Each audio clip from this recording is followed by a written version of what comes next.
please uh, feel free to speak about anything you want to speak about. Good. Om Namah Shivaya. Yeah, good to see you all. Om Namah Shivaya. We greet the holy part of each person, and I can tell you when I come to this room, it's very special to enter in places like this because it's a feeling of we understand each other. The world is different in many ways, but the room, the place, and you within this room is it's a special occasion. And on a special day like this today, it will be Easter. It's well done, well done.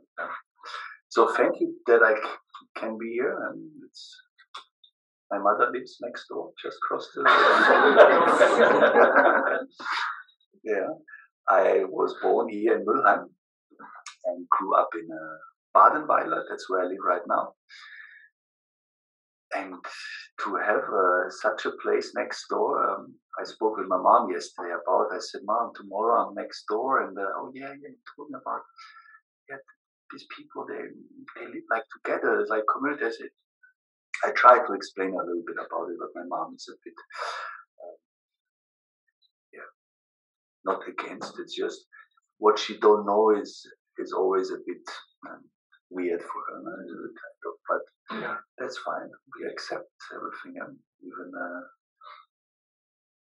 all the many people had these challenges. Now, when they find their own way, they must go their way without looking behind them, and that's how it is. As long as we carry the smile within us, the others will take something from it as well. So good. It's great to be here.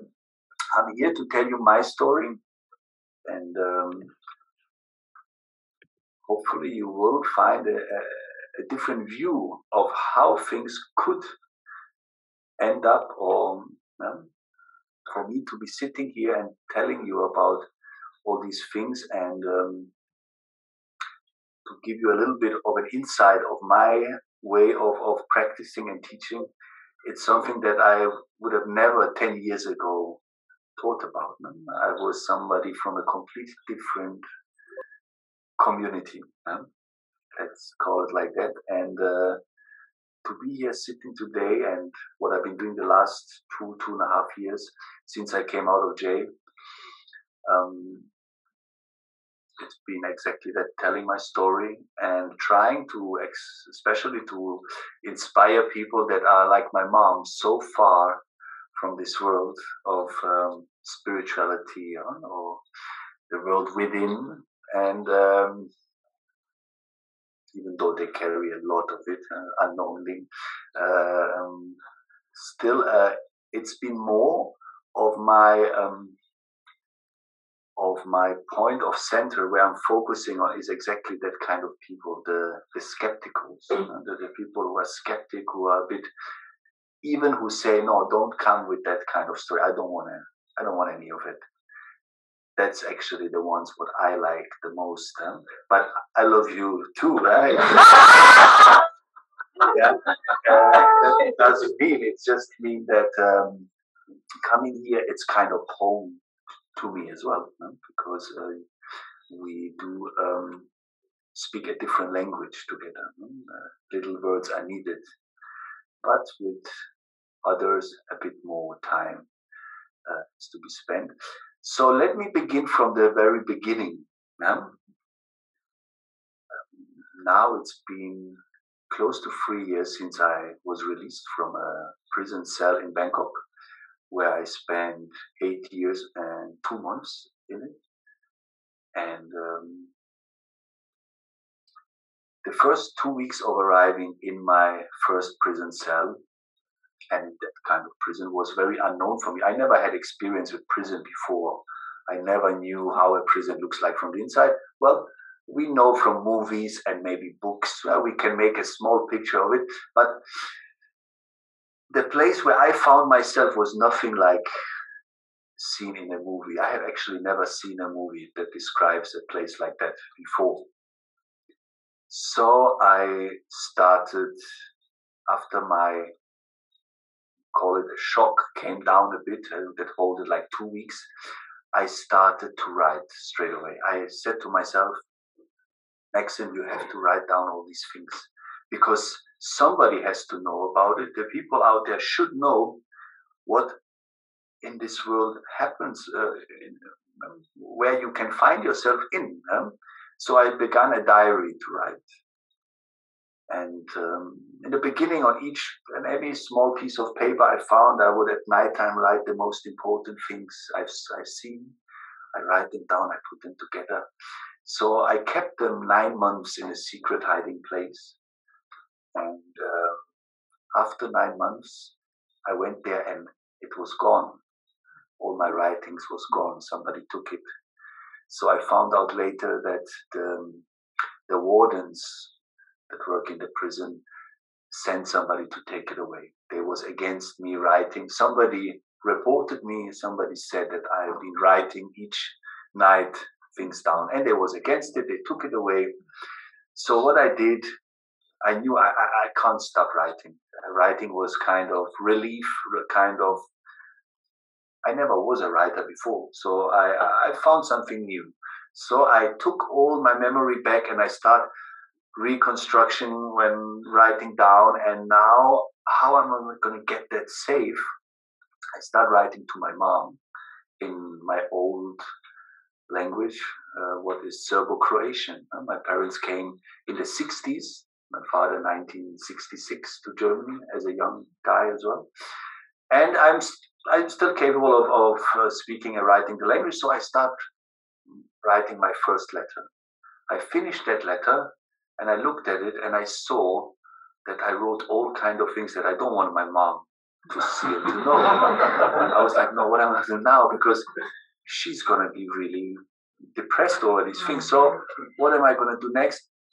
I started to write in Spanish. I used to live 7 years in Spain constantly, so I started to design letters in Spanish, so I knew my mom wouldn't be able to read them. So I had a load of things written down in all these years, and I came out 2019, ending of May, and I said to my mom, bring me all the letters out. I want to see the letters. So altogether, 168 letters.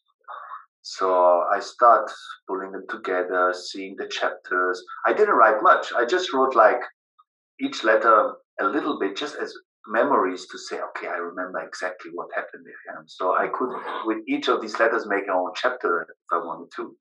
So I started reconstructing and rebuilding the thing. I thought once when I'm going to be in my age of retirement and I'm going to have the time to write a book, I'm going to write the book. But the very next day I came to Freedom. I came to Germany. A good friend of mine invited me for lunch.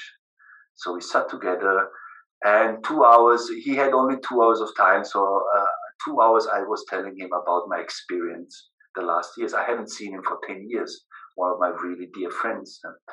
So I've been telling him the story and he didn't say a word. And he was just looking at me.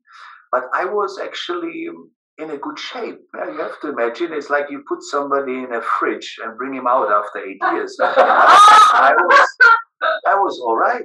I was great with the world, with myself, with my inner world. And I sat there, I was calm, I was telling him the story, and he thought he's in the wrong movie, the guy. Yeah? He was just, and I could feel that my story is reaching a point where he said, hey, I could listen to you the whole day, but I have to stop. I'm missing my appointment, but I have to tell you something. We have to write a book. And yeah, that's my idea. I already have a lot of things written down, but in a few years' time, he said, no, we have to write a book right now. I told him, his name is Simon. I said, Simon, please, I just arrived yesterday. I first have to find myself again in this world, yeah? he said, no, don't worry. I'm going to take care of everything. I'm going to look for a writer and all that, and let me help you. And really, he was really quick. Within 2 weeks, he found a writer, and we sat down and we brought all down on paper. And that's how the first book was born. So my story is a criminal story. What leads into spirituality? Yeah? It began with me leaving Germany with 18 years. I was really young. I broke down my school. I was a car mechanic. In my third year, I broke down because I could not take the environment of work anymore. And at that time, there was a war going on in Yugoslavia, and many of my friends made a fortune with bringing old cars from Germany into Bosnia and Croatia and selling it like for 10 times the price sometimes. Yeah? You would buy an old Golf Volkswagen for 100 German marks and sell it down there for 2,000 German marks the same day. So I said, come on, I'm losing money here. So I broke down the school and I started. And it went really well. I think 18 cars within 6-7 months I've sold. So what happened then? The law changed. They said we can't import any more cars. So at that time, a lot of my friends down here, we all went different ways. Especially the 90s was full of drugs. The young people started especially smoking ganja. I mean, if you didn't smoke ganja in the 90s, you was like a nobody. The people looked at you like a stranger, and nobody wanted to have something to do with you. Not all the cool guys were smoking ganja. So me as well. And I remember the day when my mom found a bag of it and thought it was my beginning of dying. She cried a whole week, and I knew I have to do something. And how destiny wants it, I open a newspaper and it says, do you want to work there where other people make holidays? Yeah. I took the phone, I called, and the guy on the other end said, yeah, we are looking for some animation guys in our hotel chain in the Canary Islands, Gran Canaria. Do you want to come? I was like, yeah. I said, what I have to do? He said, come to see me. It's in Constance, near the big lake of Bodensee. And come here to talk to me. It's like a recruitment, and we will check how good you are. So I went there, and I talked to this man, and he was like, okay, fill out the form. They asked me a few questions, especially languages. I wanted the job badly, so I put down German, Serbian, Croatian. I put down English. I didn't know any English. And I wrote down Russian, but it's just because it's so similar to Serbo-Croatian. I didn't know any Russian, but I just wrote it down. I wanted a job badly. So I get another phone call a week later and say, congratulations, you got the job. When can you fly? I said, straight away. I got my ticket, and here I go to Gran Canaria. My first destination, I was 18 years old, well, close to my 19th birthday. Arriving on Gran Canaria, unluckily, the German team captains of this hotel was on holiday, so they put me into an English team. So the guy who came to pick me up, name was Lee, he knocked on the door, and he started with his English accent, and he was proper Cockney Londoner, and he was like, I was just looking at him, seeing the mouth open. I didn't know a word, and I tell you honestly, I only remembered 2 words. I remembered in English pencil and pencil case. This was my only 2 words I went to Gran Canaria with. Somehow I remembered it from my school time. Pencil and pencil case. Coming there, he started talking to me in the car, and I was just looking at him, and I keep saying yes, yes, and I was yes. And then suddenly he looked at me, and he said, no. You don't speak any word. So that's how it came out. They gave me 6 weeks time to learn English, to work with English clients. So in the end, what happened was it wasn't an animation job. They actually lied to me in Germany. It was a job about selling, about marketing. We used to sell this hotel, the rooms, 10 years, 15 years. It's called time sharing. So I came into a system called time sharing. and they gave me 6 weeks to learn the language or go back home. So luckily, then again, I went with some Greek boys as friends. They was from England, from London as well. I lived with them in an accommodation, a group accommodation. Within weeks, I start speaking English, and within 6 weeks, I took my first client, and it was great. I start making money, and actually, I had a talent, and my talent started paying off within months. I became a captain myself. I had a group of people under me, and my first promotion was then to Crete, to Greece. I flew to Greece, and I got my first team, and I was 19 years old, and so on, so on. From there to Ibiza, always season-wise, I end up traveling 27 countries. In 11 years, I worked in many holiday destinations, the Caribbean, the Bahamas, all the Canaries, the Balearic Islands, and it was going the ladder up, up, up. My first time in Ibiza, it's a party island, and my pockets was full of money, and I start enjoying the nightlife and the drinks and the first experience with drugs. So drugs start becoming natural, normal for me. Sniffing cocaine was like having an espresso. You could choose, do you want to have an espresso or a line of Coke? Well, let's have both, no problem. It was just normal. And the island of Ibiza, it has a lot of this. And I was still making more money and more money. And within a short time, I get the promotion of running 3 hotels in Thailand. And big hotel chain, and I suddenly had over 300 workers under me, and I used to earn from every one of them. I would get my commissions on all of them. Each Friday was payday. I was living in a really luxury world. My first house, my luxury car, motorbikes, collection of watches, gold, chains, everything was there. You could believe that this guy made it. And at that time, I believed it so myself. I was earning money that nobody could spend. Even I tried, it was not possible. So, but my drug consume was still there. I was still using, and then this particular day, 30th of April, 2011, I just got the promotion to run Gold Coast Windham Resorts in Australia. I got the job on Wednesday, and it's like now I'm going to the highest position you can get in this business. The Windham Resorts are worldwide, and on the Gold Coast of Australia, they have their biggest operation.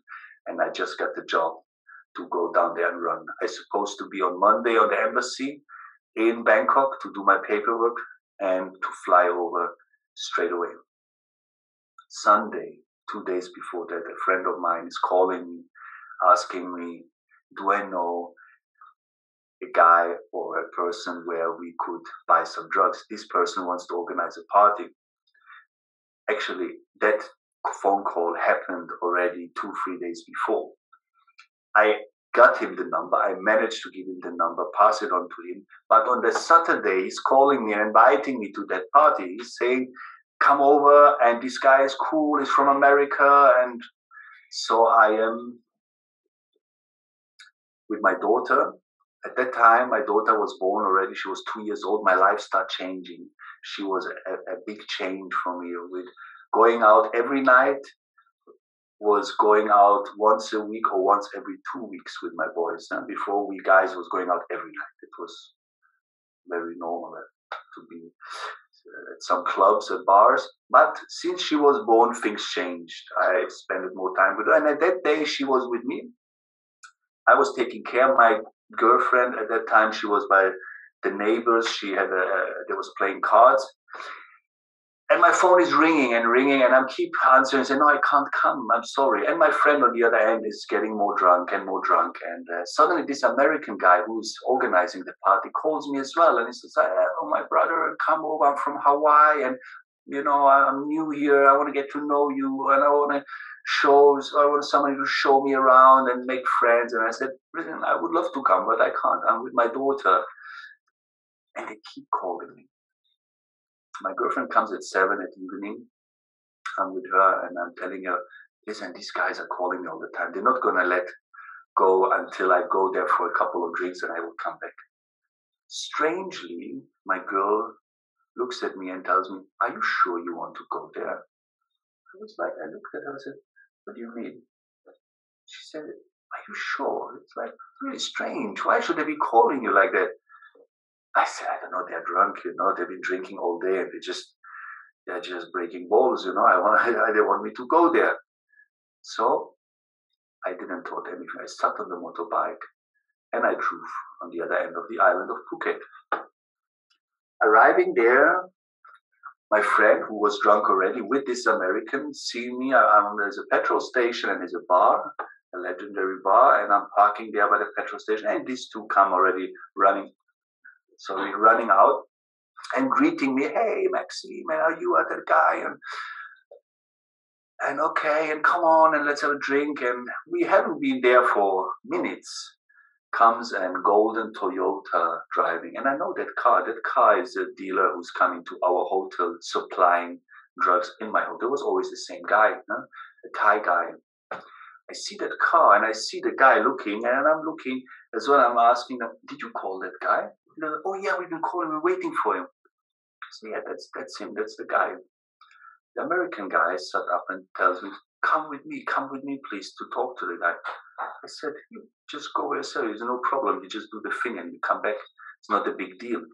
Now, what am I going to do? What if he asks me any question? I don't speak any Thai, and come with me.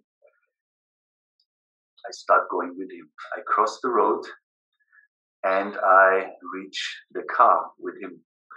The American guy is trying to make the deal through the windshield, through the door. The dealer is telling him, no, you have to sit in the car. How are we going to do that on the street? Sit in the car. I'm telling the American guy, listen, guy, you can't just buy on the street, sit in the car. And he was nervous. He was scared, but he went to sit, and I went to sit with him. We sat in the back. How he wants to exchange money for drugs. I see again through the windshield in front, I see a big, huge pickup coming with full speed and braking. And out of the pickup on the back, people are jumping out, a lot of men. Some with long beard, with long hair. I'm looking at the American guy, he's telling me, run, run, run. I'm like, what do you mean? He said, run. I just looked again and saw that some of them are carrying guns. So what I did, I pulled open the door and I started running. I tried to cross the road, but I see on the other side of the road another car is waiting, coming towards me. I tried to turn again and I just see in my view that the whole place is surrounded. Then I understood it's police. So they straight away jumped on me, brought me down, and I remember I was lying down on the road and I'm just looking the scene. I'm thinking, man, you just fucked your life. I had that feeling something is really, really bad happening right now. So that's it. We went to police station. The American guy disappeared. They catched me. They catched the driver of the dealer. The dealer had a driver. But what happened is the dealer always behind the car has a motorbike. So when they saw what's happening, the motorbike just went in front, took the dealer, and the dealer was gone. But his driver was catched. Me and my friend who was drunk, who was on the other side of the road by the bar, he was just standing and watching the whole thing. And they went to take him as well. We arrived to the police station and they straight away start separating us, interrogating and asking questions, what happened. And I told them what happened straight. I told them I passed the phone number 3 days ago. They called me for a party. Same story like I told to you. The police actually believed me. They said, listen, you have a great chance to come out of here, Do you have any numbers you want to work together? So what happens actually was that the American guy who got caught, who called for drugs was somebody who got caught days ago he was an informer for the police. They made him the same offer like they're making to me right now. They are telling me, do you want to work with us and we can help you? And that's how the American guy got us into that. So I actually, even though my phone was full of numbers, I could not imagine to put somebody else in this position I was right now. I just told him, listen, guys, I don't have any numbers. I can't work with you. I can't help you. How can I? I just looked for this number and I helped him. And the guy is the guy who ran away. Yeah. So good. They said, listen, you have to go to jail with it. Say your story to the judge. The way how you told us the story, tell to the judge and you have a great chance you will actually go home. We believe you that you are not the dealer and not the buyer. So I said, do I really have to go to jail? He said, yeah, you have to go to jail. So I went to jail. My first lawyer arrived to jail and sent by the police. And he sat down with me telling me that, okay, listen, if you pay me €2,500, 100,000 baht, €2,500, I will manage you a sentence of 5 years. I was like, 5 years? For what? 5 years? I just passed the phone number. Are you mad? I'm not going to sit 5 years. I have a daughter and a wife at home. I have to go home. Huh? I can't be sitting 5 years in jail. The guy told me that, listen, you don't understand. You are a foreigner. You are in Thailand. You've been caught with drugs. You have no chance. You are going to go to jail. Listen to me. Take that offer. You pay me €2,500. I get you 5 years. I was like, impossible. I'm looking for another lawyer. An ex-girlfriend of mine named Stephanie from Germany somehow found out about this story and sent me a new lawyer from Switzerland. They came to my prison they had an office in Bangkok and one in Phuket. They came to me and they said, okay, listen, we've been paid already some money and to come to visit you and we're going to win this case. You're going to go home. I was like, excellent. That's what I'm looking for. So I told him, listen, I don't want to sit in jail. I want to go now on bail. Huh? He said that, yeah, bail is €50,000. It was okay, no problem. So we got the money, €50,000 paid, but the judge didn't want to let me go. The judge said, no, this guy is going to run away. If we let him go, he's going to run out of the country. So no way, he's staying in jail. I put even more money. I put 52,000. I brought some land. I put the land and 52,000. I tried it 3 times, and the judge don't want to let me go. Good. So I have to fight my case. It will take me 1 year. So I said, okay, I'm going to sit 1 year in jail, fight my case, win, and go home. So I started in jail to write. I started in jail to exercise. I came into prison with 70 kilos. I left with 95, even though the food was not much, but you can imagine how I changed my lifestyle. So, but things was, in the first 2 months, every day you will repeat one thing. You will say like, wow, is this real? Is this place real? Is it possible that such a place exists? Because it doesn't stop happening things around you. Is it the sleeping? Is it the food? Is it the washing? Is it the way how the inmates are with each other? How the wardens treat us? Is it when you get sick, how are you going to survive that sickness? Everything was a big lesson from day to day. It didn't stop. So that's the reason why I wrote that book. It just was full of stories.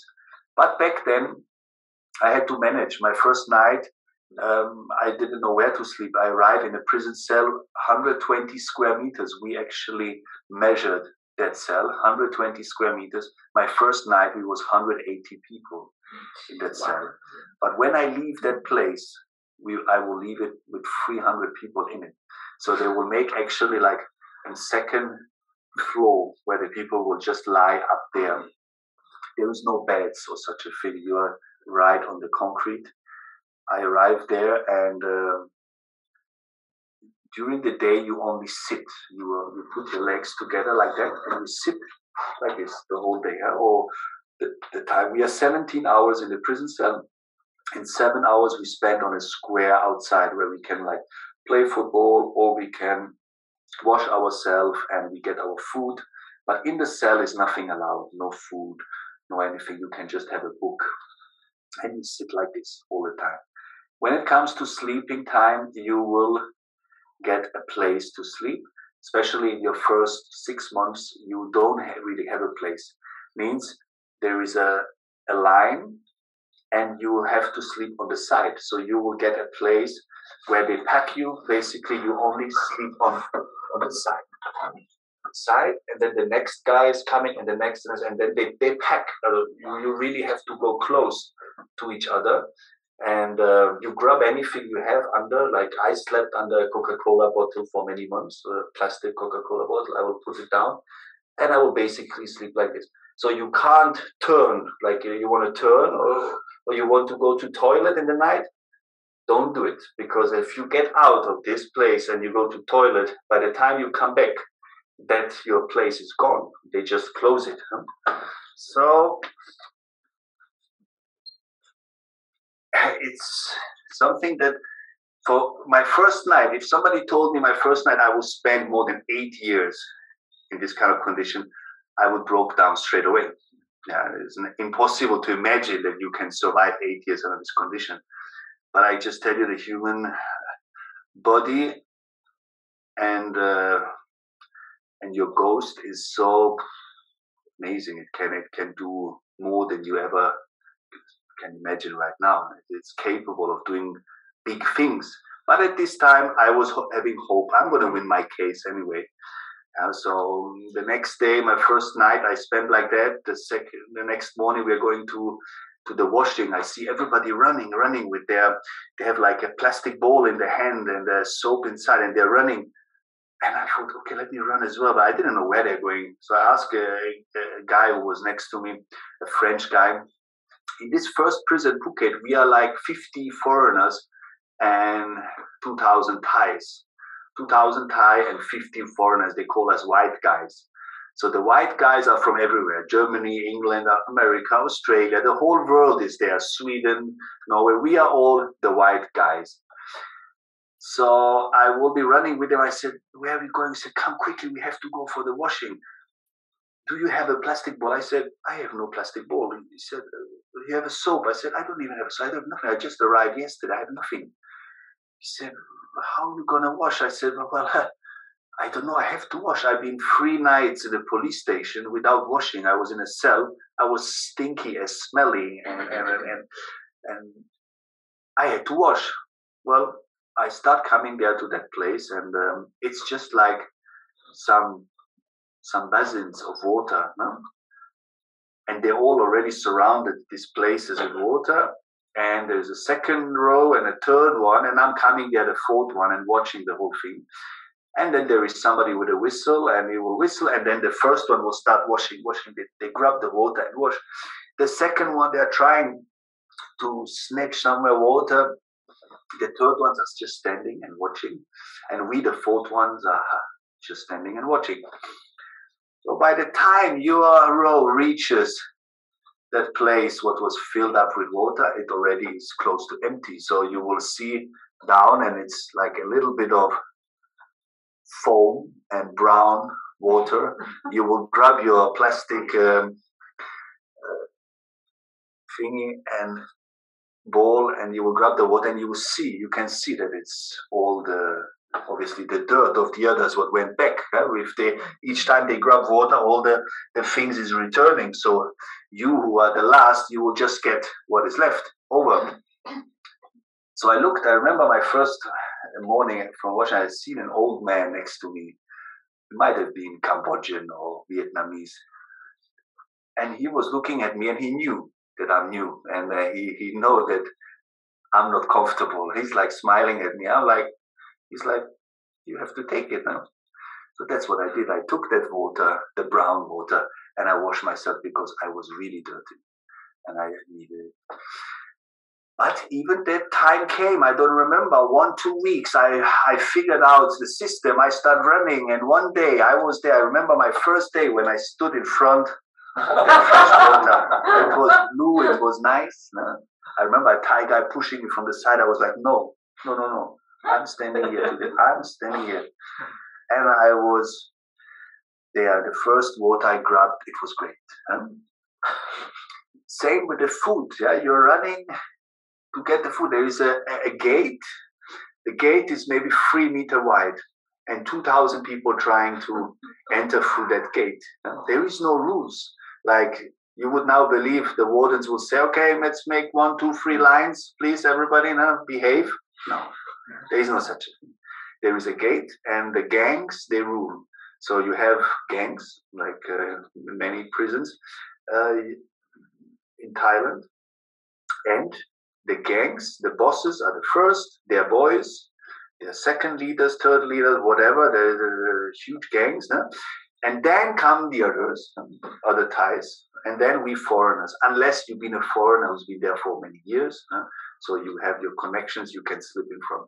So once you pass that gate, then you have 2 lines. So they have to get through that gate, and then they run 1, 2 lines, and then they have the sharing of the food, what is always rice, morning, midday, and evening. Evening is 2:30 is the last food. At 3 o'clock we are all locked up, and the first food is at 8 o'clock. So, and the second food is somewhere around 12 o'clock.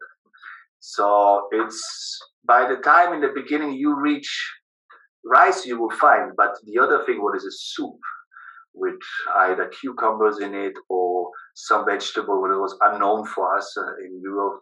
What it exactly is, I don't know. But in the beginning, it's hard for you to reach to that because you have to find your ways first. But you will get some brown soup and they will put it on. I remember the first time I reached actually some of the meat. It was pork. And so the guy put that thing on my plate. I was like, what is it? I sat down with and there was another guy sitting next to a foreigner, and it was fat in the skin, and it was the hair of the pig, and it was right in the middle of my plate. I was like, what is it? I looked at him, and I seen him having it as well, and he put that thing on the spoon and he put it in the mouth. I was like, are you eating it? Are you eating it all? He said, yeah, it's pork. I said, is it pork? I said, oh my God, I'm never going to eat that. He said, oh yeah, you're going to eat that. I said, wait, your time will come. We will eat that. So the food there is nothing like you can imagine. When the day of chicken comes, so the head of the chicken and the leg of the chicken is all there, and the feathers of the chicken is all there in your soup. So what you do is you pick, but the Thais, they even eat the head. They will squat everything out of their head, whatever there is, they will eat it. And the legs in Thailand is delicious. You know, they eat legs because this part of the chicken leg you can eat, and you can eat the fingers. Yeah, and they really eat it until it's only the bone left, and the nails they don't eat. But the rest they will actually somehow manage to eat that. Yeah? But I must admit, I have seen that outside of jail as well. They eat legs. So, but it was just for us not possible. So we, in the beginning, you can't eat, and you start eating when you're really hungry. You start sleeping when the body has no more chance than just to fall into sleep. The washing is the same. You will fight your way through, and the same with the medication. I remember I got sick one time, really, really badly sick. It was a flu, a virus. I can't tell you what it was because Thailand has some tropical weather, and this thing hit me. After 10 days, I was still not eating. I was getting smaller and smaller, and I was getting whiter and weaker. And the Thai said, listen, Maxime, if you don't do something, you're not going to survive that illness. And I knew I'm not going to survive because I couldn't even drink water. Even water was impossible to drink. So bad, I was shivering all the time for 10 days. So every time you go to the wardens, we have like a station, a medical station. It's a room, and it's a warden who just puts a white doctor thingy on, and he sits there and he's playing doctor, yeah, and he will be asking what is the problem, and yeah, making jokes, and Then he would just say, don't worry. And each time they want to give you the same thing, is 2 paracetamol. 2 paracetamol, 250 milligram, he will say. And but they have proper medication, especially antibiotics. They have hidden in the back room. But what it is, the antibiotics the prison must buy, and the paracetamol it's for free, donated by some. So the paracetamol they give, even you have some people will come with a cancer here, they will give you 2 paracetamol. Antibiotics they say only before you die. They say close to death, okay, we will give you the antibiotics. I was not getting better with the paracetamol. So a Thai friend of mine will tell me, listen, we have an idea how you're going to save yourself. There is a liquid what we use for scabies.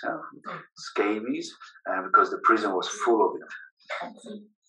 Yes, so the prison was full of it, even massive degrees of scabies, where people are scratching so far that blood is flowing and they can't stop. I mean, and they have that lotion, it's called Zima lotion. Zima lotion is a yellow liquid. You put that on your skin and within minutes it burns your whole place. It's like you burned it with fire. And it gets a few degree burn and you are sure the scabies is dead. So that's what they use. So the guy told me, he said, listen, what you have to do is take that liquid and put it down under your testicles, because the man testicles is really soft, not the skin. But when you put it down there, it will burn. And if you go there and you say you have a problem. I was like, man, anything, just to save myself. I felt really bad. I was not getting any better. I said, give me that liquid. I put that liquid down. We all have shorts and t-shirts, prison clothes. I put that thing. I started rubbing it down. And within a minute, I regretted just. I'm telling you, it was burning, and I was no. What did I do? I don't even know what I did to myself. I don't die from the flu. I will die from this, because it looked really bad. I mean, you can imagine the red color, and this one is just 5 or 6 or 10 times as red. It was red, fire red. But the burn was gone, but the color was there. So I went to the warden again, and he looks at me, he said, white guy, you came already this morning? I said, I have another problem. What is the problem? I said, here. He said, put down the shirt. I didn't even put them to the knees. When the warden looked, he said, put it up, put it up. He said, he went straight back to the back room with a pack of 10 amoxicillin. He said, white guy, here. Go. He said, go. Give yourself. I remember I'm coming down to my cell. All the Thai guys would help me, and all the others who knew about my problem are looking at me. I'm just holding the 10 and everything. Oh, shout, yeah! Big trophy there, yeah? And I must tell you, these 10 amoxicillin, they really helped me. You could count days, 2-3 days, I was getting better and better. I healed myself. And even down there after 2-3 days, I started peeling off the whole skin. It looked like a small child's area. It was all nicely clean. And I survived. Yeah? And I can tell you, I've seen many of that people what could not get any medication. Yeah? Just everything what you know about jail in Germany, the law of being capable to sleep, the law of being capable to feed yourself, to wash yourself, of medication there in Thailand is none. Is because they have a huge population of prisoners. Sorry, we have 350,000 prisoners in a country of 65 million in Thailand. And in Germany, you have I think 80,000 of population of 82 million. So you see the big difference. You have a prison cell of 30 people, measured for 30 people, they will fill it with 75 people. So let's go back. My first prison was Phuket, 1 year, 7 months, and I will then be sentenced. My lawyer will come to me before my day of giving my statement.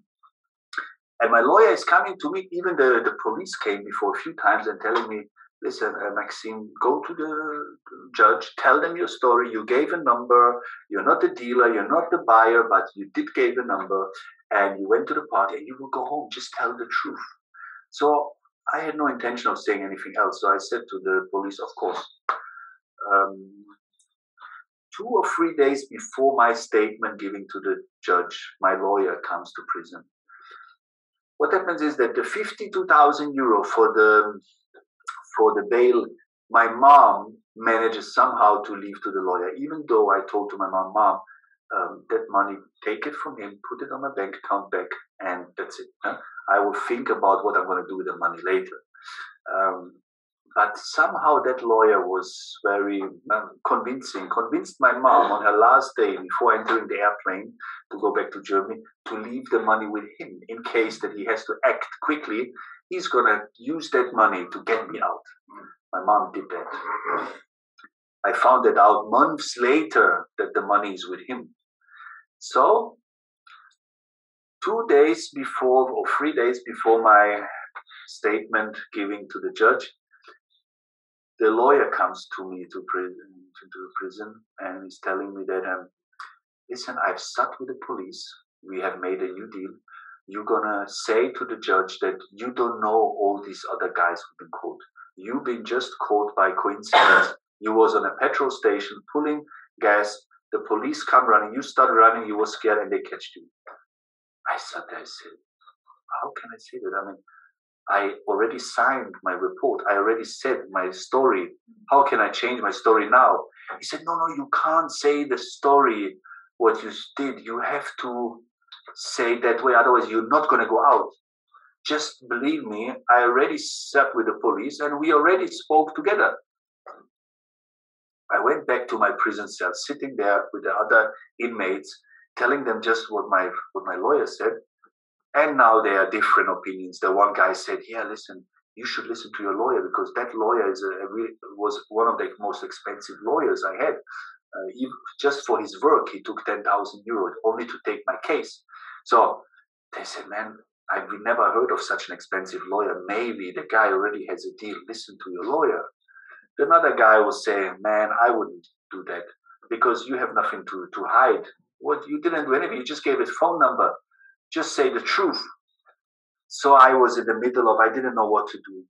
The lawyer comes again and tells me, listen, this is your only opinion or option to get out. You have to say that you don't know the other guys at all. And they will say that they don't know you.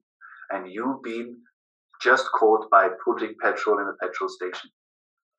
So I did that. I believe my lawyer. I went to the judge on that day, sitting in court, and I'm telling the story that I don't know. It was a mistake. They catch me by mistake. So at the left side is the prosecution and the police sitting what caught me. The same police that always told me, say the truth. And on the right side is sitting my lawyer. So how I'm telling the story, I'm looking to the left, to the police. And I must tell you, if you know about Thailand, Thailand is called the land of smiles. Thailand, the Thai people always smile. Even when something happens that is uncomfortable, that something, they will smile because they don't know, they don't react differently. They smile out of uncomfort. So it's, for us Westerners, takes time to understand that mentality. No? So they always smile. But that day when I gave my statement and I'm looking to the left, to the police, not one of them smiled.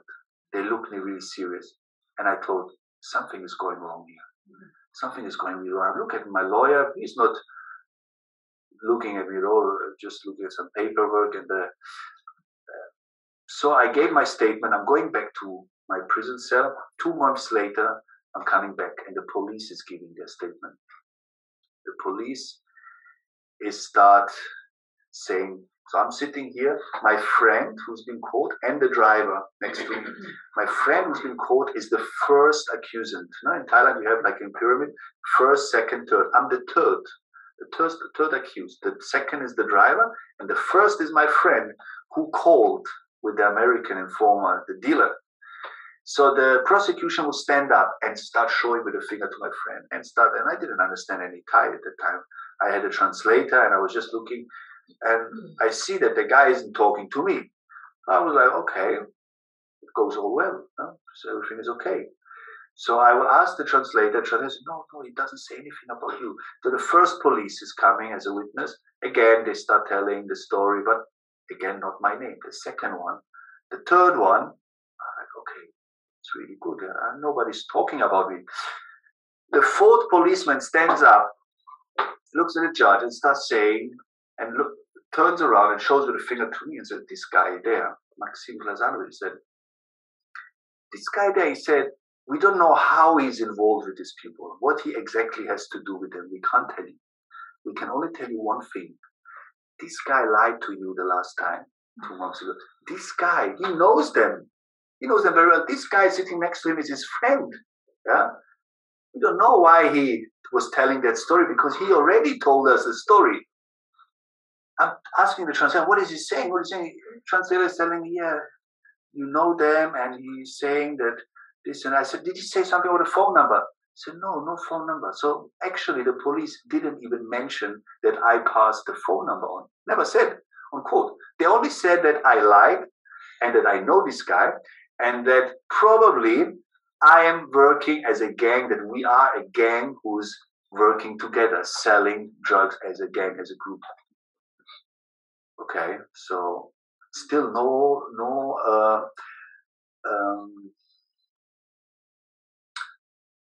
there was no proof. The policeman is saying, but still I thought, okay, he said it, but what? There is no proof. Let's go to jail again, waiting for 1 month to the judgment. So we are coming back to judgment. We are free sitting here. And I just hear I could understand Zipsam. Zipsam means 13. I took 13, I said 13.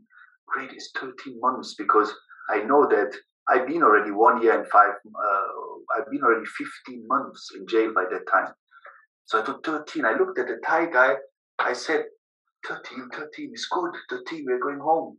He looked at me and said, no, not 13 a month. He said, 13 years. I said, what do you mean 13 years? He said, 13 years. I said, for me as well? He said, yes. I remember many people asked me, what did you feel at that moment? I didn't feel anything. I was just empty. There was no feeling, no emotion, nothing. I just sat there, looked, and that's it. I stayed for 2 hours like that, without any emotion, nothing. No sad, no tears, no nothing. Just sitting there. My friend, the English guy, was crazy. He was angry and he was shouting. And for what? We didn't do anything. It was a setup. He passed the number to somebody else and whatever. Going back to jail again. Strangely, my lawyer never appeared on judgment day. He was never on court. I sat there by myself. The lawyer didn't came. He would come 2 weeks later to visit me in jail to tell me that, oh, I'm sorry, something went wrong. He said that somebody gave some paperwork to the judge. His explanation was that someone gave secret proof to the judge. That's how we lost the case. But I knew that he cheated me. I knew that he lied to me. I just looked at him and said, listen, my guy, I never want to see your face in my life. You make me sick. And he was making me sick. He was lucky that there was a screen in between us. No, I was looking in through a window and with a phone, and I said, listen, you make me sick. I can't see you anymore. Just take this 52,000 euro, and my mom is going to come pick the money up, and that's it. And I don't want to see you again. And he was like, yeah, don't worry. Say your mom to come, and yeah, all the best. And that's it. I left. My friend, who was first accused, and said, man, Maxim, we're going to fight. We're going to fight till the last court. We're not going to let this happen to us. I took a new lawyer. The new lawyer said, you can't fight. You have no chance. Even you fight, you're not going to win. You're a foreigner. He said that to wait for the next court will take you many years. In that years, you will have maybe an amnesty. The king of Thailand is sick. He might die. If he die, you go home. He said, don't do it. After 4 years, they send you back to Germany anyway. You already sit 1.5 years. He said, don't do it. Just sit your time, accept what happened, and you go home. This is the fastest way home. So I'm like, okay, then then I will do that. I will just sit my time. 4 years. If the king don't die, 4 years, I go home anyway, because they will send me to Germany. Yes, okay. We're getting transferred to Bangkok in a high security prison. There's a good, nice chapter in the book about that trip. I'm not going to tell you now because otherwise it's going to be too long. But I haven't told you a lot of things what happened in Phuket, a lot of insights. But we are going now to Bangkok, where I will spend the next 6.5 years. So I did 1 year, 7 months in Phuket. I'm coming to Bangkok. In Bangkok, they are separating us in different buildings. It's a big prison with 12 buildings. They are closed from each other. You can't go to another building.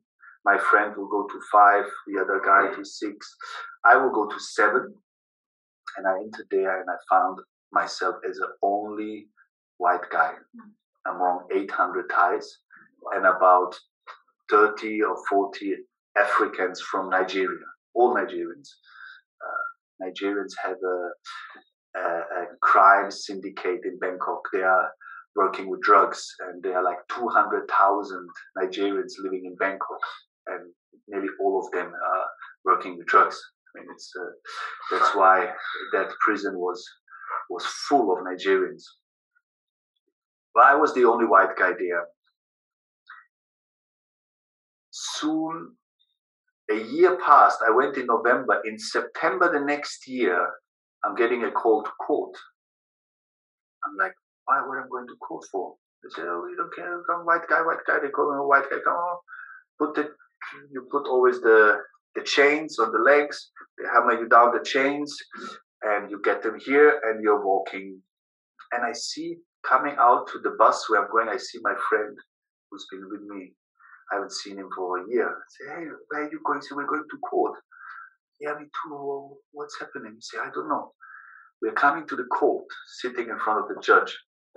And the judge reads. He says that the second court, the appeal court, is giving the answer came. I said, oh, the answer came. They told me it's going to take years. It was a year, not even. So the second court, the appeal court, believes that all this thing was a setup. It was set up that we are not the drug dealers, and that my friend, Marcus Parker, in the book, his name is John. John will go home today. He won the case. I'm sitting there. I put my hand on. I said, sorry, and what about me? I'm third accused. The judge looks at the paper. He said, but you don't have any. You didn't put any appeal. You didn't put any paperwork. I said no, because they told me that it's going to take many years, and I didn't write anything. No. He said, I'm sorry, but only your friend is going home because he did put an appeal in. You didn't. So my friend looked at me. My friend, he was very sorry for what happened. He cried. He lost as well a lot. I mean, I lost everything. I lost house. I lost my daughter. My girlfriend left me after everything started losing. But he as well. He had 2 kids and a nice life, and he lost everything. I was just looking at him. I said, "It's all right. It doesn't look like I'm supposed to go home before, so you go home." And I really didn't feel mad about him. It was how it was. I didn't put the appeal in, and I'm staying. He's going. So in prison Bangkok, I quickly had to do so. I didn't speak any Thai, so I knew that it's going to be very hard for me. They don't speak any English. They just joke with me. They're just telling me things, and I'm looking. I have no idea what he's saying, the guy. So I start first week.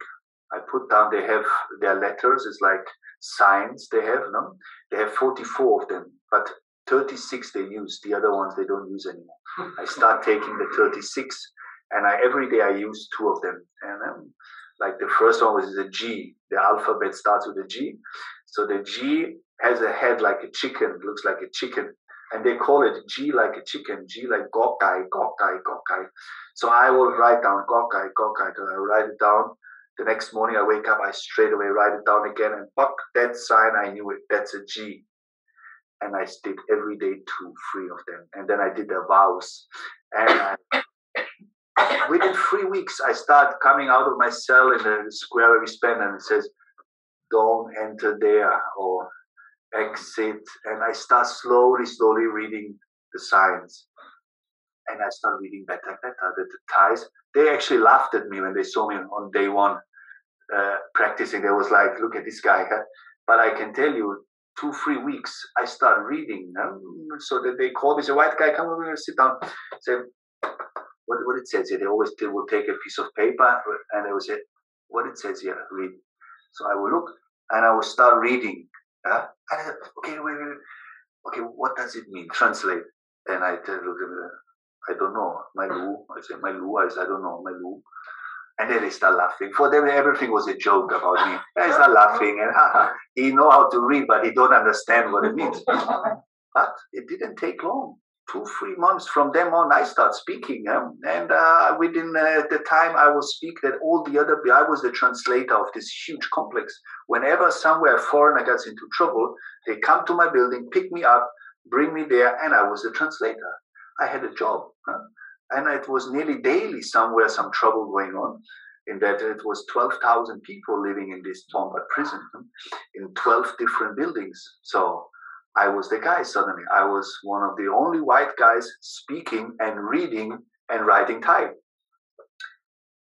But as well, my fitness was in Phuket a big thing. I was training, I was pumping. So I was within days, I had surrounded with Thai people. Everybody said, "Oh, you white guy, you big, you were Bruce Lee, I train with you." I said, "Yeah, come on, man." Within days, I had a group of 10, 15 guys. They did whatever I said. I said 10 push-ups, here, pull-ups, and they will be doing it. I would say, "You stop smoking, no good, nah." I stopped smoking myself. I was a smoker. In 2013, I quit it. Anything just to survive the place. Anything. Stop the sugar, stop the salt. Just make sure you get home. So, and they will be listening to me. So that even the gangs, we had 3 big, huge gangs. That was gangs of Bangkok as well. They always said, let this white guy do him. Because when I get into trouble with a Thai guy, always somebody will pull away the Thai guy and say, let this guy. Because I was an outsider, I didn't enter in any gang. They always wanted me. I was bigger than them. I was a good soldier if I wanted to, but I didn't want. I said, that's not my life. That's not my place. I'm not into a gang. So in Phuket, I discovered that books is something fascinating. I never knew that books are so great. I learned it in Phuket because in Phuket we have 50 foreigners. Everyone has 2, 3 books, 4 books. I read all of them. John Grisham's, James Patterson, Lee Child, everything. Within 1 year, 7 months, 100 plus, maybe 200 books. I swallowed them like a hot cake. And I was like, wow, this is my exit of jail. I'm there, and I never knew that books are great like that. It's coming to Bangkok, there are no books there. I come as the only white guy, say, "Are there any books?" They say, "There's no books here." One Thai guy said, "Listen, white guy, go look there in the corner there, in the back. There was a French guy once, he had a bag of books." I went there, I found the bag, I opened it, and really I found maybe 10, 12, 15, I don't know how many books was there. I took them out, most of them English, broken, in a bad shape. But in Bangkok, you get everything for money. Anything you want, you can buy it, as long as you have the money. So I start buying glue, I start fixing the books. When the glue was finished, I will take a needle and a rope and I will start stitching the books, and I fix the books. And this was my first books. When the warden saw what I'm doing, he was like, "White guy, do you want more books?" I said, "Yeah, you have more books." He said, "Don't worry, I will go around in the other buildings. I will look for you. But you have to pay me 1,000 baht. 1,000 baht is about 25 euros. I'm like, "No problem, just bring me the books." So he will come with a bag full of books. I'm like, wow, even there was in a bad shape. But I start gluing, I start buying things, I will prepare the books nicely. The guy will start selling me glue, start selling me ropes, start selling me everything and books. Within every month, he will come with a new bag of books. So at one point, I had 100-something books there lined up so that the Thais, when they have no more rolling paper, I catched one guy. He would rip off a piece of my book. I said, "Are you crazy? What I did?" He said, "Sorry, no paper." I said, "My guy, you can't take my book." So when the wardens start coming new books, I said, "Listen, I can't take any more books. These people are just start destroying my books." He said, "White guy, have one room you want. You can have one room for your books, but," he said, 5,000. 5,000, €125. I said, "Come on, Dan, show me the room." He went there, he showed me the room, and it was a small, like a storage room. I took it straight away. I cleaned it up. There was a cupboard like that. And so I put down my books. The Thai people would have their books and magazines. A white guy, "Can we put my books as well within your place?" I said, "Come on, put it all there." I made it nicely. And the first library was born. The first library of that Bombard piece. Later on, I will start an exchange with other buildings, everything professional, with names, with everything. The wardens start loving me because the chief warden said, "Man, this guy, he opened up a library, so let him do whatever he says. Give him the rights." And I was a good prisoner. I was staying out of trouble.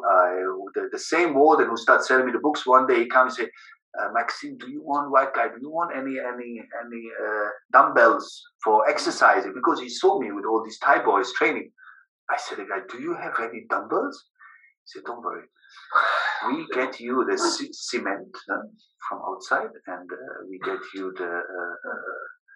we call them the iron bars, yeah, and we will make them here in the building." I said, "Yeah, great." He said, "Don't worry, you pay me this. You buy all the equipment, and I get it for you." I said, "Great." And like that it was. He brought the stuff inside. We had buckets, big buckets, small buckets. We will put them inside the bar in there. The next day we turn it around. On the third day, the first one was born. The second, we had them in different sizes, and we will do the long ones. And suddenly, I had more and more growing. Huh? One day, he come, "White guy, do you want a bench? A bench?" I said, "Where are you gonna get that from?" He said, "Don't worry, we will make that for you. We bring the wood, and we will carpet you the bench nicely." And really, they did it fantastically. We had a bench. We had a big barbell, and I mean, when you looked at it from the outside, it looked like the Flintstones. But I tell you something, it was great. It did their job. There is a good picture of it on the internet. You can see me with the boys. I took that picture out. And you can see all the Thai guys with all chests like this. All small, but everybody had a chest. So it did their job. We had the first fitness. I had a library, and so on. There is a lot more. Like I took a fighting school later as a student. Then I became a teacher myself of Muay Thai fight. What every building had. We did competitions within whole Thailand, so when somebody asked me, "How did you survive the time?" I know that I had so much to do, so much jobs. There was no stopping because my sentence was big. I was sentenced to 13 years. So every time somebody goes home, they will come to you and say, "White guy, listen, I'm going home. Can you take care of this?" Or because I know you're going to do it good. When I did the boxing, my teacher gave me the gloves and said, "Listen, I only can give them to you." When a security team, their boss left, it was a security team working for the wardens. The big warden said, "Maxime, can you do that because you've been here long and you have the respect." Later on, all the gangs, they didn't fight anymore like in other buildings because you couldn't get a book or you couldn't train with me in my team if you was a troublemaker. It was just not allowed. So my team actually of fitness was all the gangs included, of all the gangs. But actually, it was not usual in other buildings that the gangs talk to each other, be friends. But in my building, it was different because we work out together, we do things together. So I got that position to have a small security team with Nigerians. We are like checking the prisoners before going to the cells, and if you want to smuggle something inside, like a bit of tobacco or a little bit of soap was not legal in the cell. So if you have any skin disease, if you want to have soap, you must hide it somewhere, to bring it inside. So if you don't want to hide it, you come to me and you show me what you have. I will look. Yeah, okay. I believe you have some problem. Okay, I will tell you. Just hold it in the hand. Just put it here. And when you come, I will check you. I will let you pass. But the guy, the warden who's sitting behind me, he knows. He knows all what I'm doing. But he know that I will never allow weapons, drugs. He knew that. Don't come to me because of this. I wouldn't allow you. But a little bit of tobacco, a little bit of soap, or we have some powder, some cooling powder. It's called. We don't have that in Germany. It's powder. What you put on, that powder cools within seconds. The whole body gets cool. Thailand, that's really famous. So I will allow these things, but only if you are a good prisoner. If you behave. If you don't behave in this prison, don't come to me and ask me for anything. I'm not going to do you a favor. So the gangs, the bosses, they had me all like friends. Please close an eye there and close an eye there. We want to play cards on that weekend outside. Close an eye, Maxime. I said, listen, don't worry. Just for behavior. When there was a guy who was mistreating others, I would go to the boss of his gang, and say, listen, this guy is misbehaving. He's treating this other guy really bad. So do something about it. And he will do it because he needs my help too. So a thing was born. We was really, in prison, you have to be flexible. You can't be, you have to be flexible to make it run, to run it smoothly. So it was a great thing was born. And I had a lot of work to do. And somebody has a toothache. It takes you over a year to get a doctor. There's one doctor pulling teeth every 2 weeks. Now you have between 8,500 and 10,000 prisoners. Now this one doctor every 2 weeks is pulling teeth. So now you can imagine when you're gonna get appointment to pull your teeth, because there you can only pull teeth. And they pull really good. Pulling teeth means inject and pull straight. The injection comes 5 minutes later.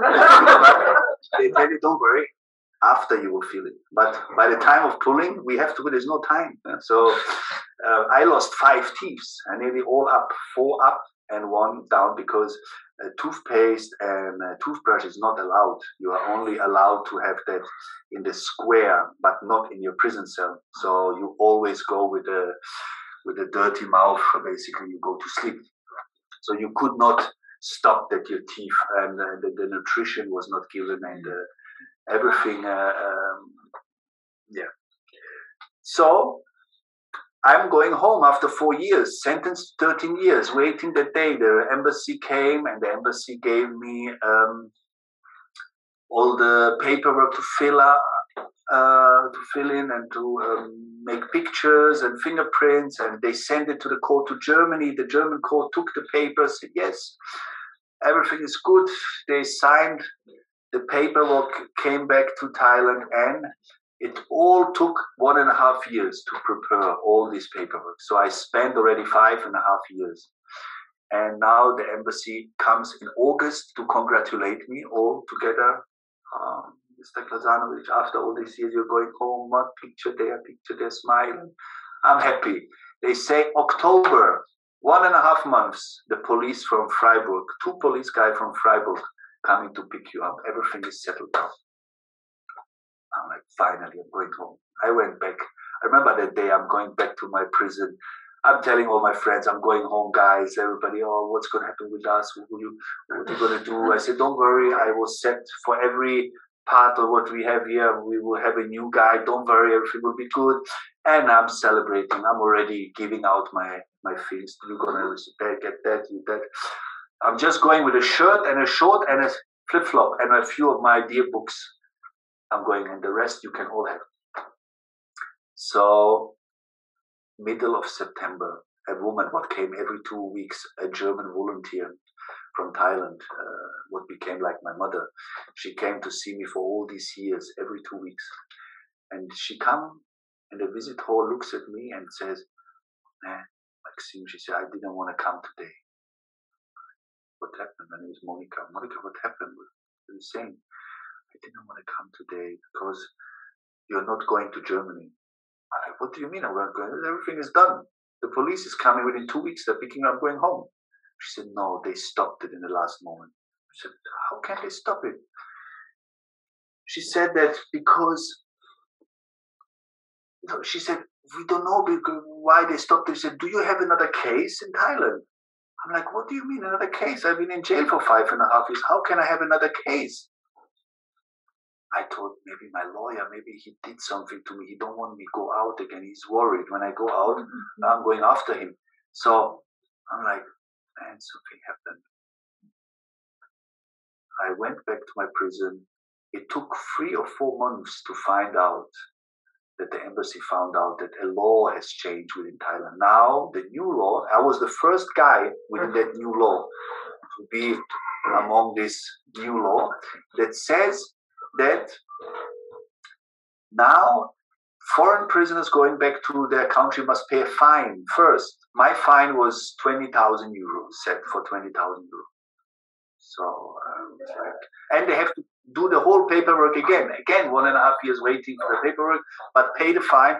By that time, the king of Thailand was really sick. He was very sick. King number 9 was in hospital. They was waiting his death. Everybody was saying that don't pay that money. I even didn't have the money. I could have just borrowed the money. I didn't have 20,000 euro by that time. So I decided to stay, not to pay the 20,000. The king was sick. I stayed already 5.5 years. I had more 7.5 years in front of me. So, but I said, something looks like I don't have supposed to go home, like I supposed to stay. So I'm staying. I'm going to do that time now. So that's how it happened that in that waiting time of 3-4 months, I fall into a hole of, I don't know if it was a depression. Emotionally, I was down. I was waiting to find out why I'm not going home. How can I stay more 7.5 years? I already did 5.5 years waiting. In jail, you only miss freedom, but it's a big thing, freedom. When they take away your freedom, it's something only somebody can understand who have been taken away freedom. For a normal person, it's very difficult to know what does it mean when somebody takes away your freedom. Huh? So I missed my freedom. The rest was okay. I had my mission. I was working in jail. I was doing a constantly job. I had my mission. I was helping others. I was, even when fights was, I pulled the people down. Later, I will enter a gang, and all these things are better explained in the book. But I will later do a lot of things what will help others. And I saw myself in a mission. This jail was my mission, and I had to do it. But I still wanted to go home. So I found myself into a deep hole. And this is where I was lucky to meet a man. He was sleeping next to me from Nepal, from Kathmandu. This man was caught in the airport of Bangkok with hashish. He put a monk robe, like a Buddhist monk, and he was walking like a monk around, but he had a bag of hashish. And they caught him on the airport. This man did it the first time in his life. Somebody convinced him in Nepal that on the Bangkok airport, they already paid off. So he will walk through without any problem. And he left 2 kids and his wife. He telling them he's coming back at night, evening time. He wanted just in the morning to drive to Bangkok, evening he's flying back. But that never happened. He came to the jail. And he was in a really depressive mood, the guy. You could watch him, how he's falling into an emotional problem every day. And we had many in jail. We call them the soulless people. When you get a soulless person, means you're only staring at the sky, or you're looking at the wall. At some point, you're talking to yourself, and you can't have a conversation with these people anymore. We call them the soulless people. And this particular man starts ending up like that. He was sleeping next to me. One morning, I'm going to toilet, and I see him sitting like this. We all know how to sit in the lotus position because we spend all our years on the floor. So that was not a problem for everybody. So, but he was sat there in the morning like that, and he closed his eyes. And I'm going to try and see him with a poor guy, he can't sleep, you know. Go, I come back, I lay down again. The next day, the third day, I'm seeing him early mornings, 4, 3 o'clock, sitting like that. Maybe he's praying, or I don't know what he's doing. But I could watch this man from week to week changing. He got himself out from this emotional depression, from this hole, and he started smiling. He started looking at you. He started talking sense, and I'm like, man, this guy is really good now. He's doing great. So what happened when I found myself in this hole and I came from a visit from an embassy? I sit down again. They have no good news. I just sit down there and I'm like staring at the wall and thinking, my God. And then he looks at me and he says, Maxime, he said, why don't you breathe? Why don't you breathe correctly? I said, what do you mean? I breathe. If I wouldn't breathe, I would be dead. I said, leave me alone, man. I'm not up to this. And he's like, no, man, you have to breathe. You don't breathe rightly. He said, take your breath more stronger and hold it and then release. He said, release it all out and then stay like that and repeat. Okay. I tried it. I tried it. I don't know why did I do it. It was but I did it 5 times, he said. So I will breathe in, hold, and I'll breathe out. And I'll breathe in again, hold, and I'll breathe. I did 5 times. And I tell you, these 5 times was my first moment of seconds of kind of freedom, of kind of not thinking, not worrying, not insecureness. So I was gone. I left my thoughts for seconds. And I could say, okay, good, that did me good. Okay. I asked him, listen, this thing, what you're doing every morning, sitting around, this praying thing, is that the reason why you yourself look better like that? He said, yeah. I said, what are you doing? He said, I'm doing meditation. I said, can you show me that thing as well? Can you take me with you? He said, yeah, come with me tomorrow morning. So the next morning we will sit together. We are sleeping next to each other, so we were just looking at each other. I remember I sit the first time, I sit down like this. I look at him, I say, what do I have to say? He looked at me and said, you don't have to say anything. He said, just sit and breathe. I must say something. He said, no, just sit and breathe and don't think about anything. I'm like, is that all? Is it everything? He said, yeah, it's very easy.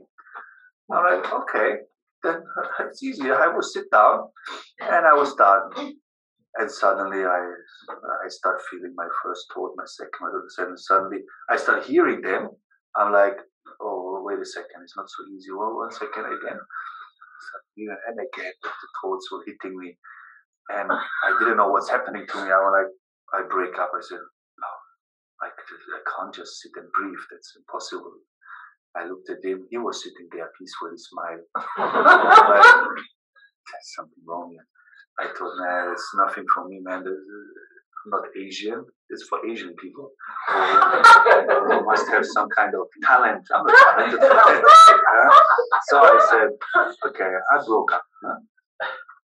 That day, they call us out. They open the cell. Everybody out. We always come out in this square where we wash, where we play football. And it's always same view. Walls and the barbed wire and the blue sky. I tell you, I will never forget that day. I come to that place out, and I look around.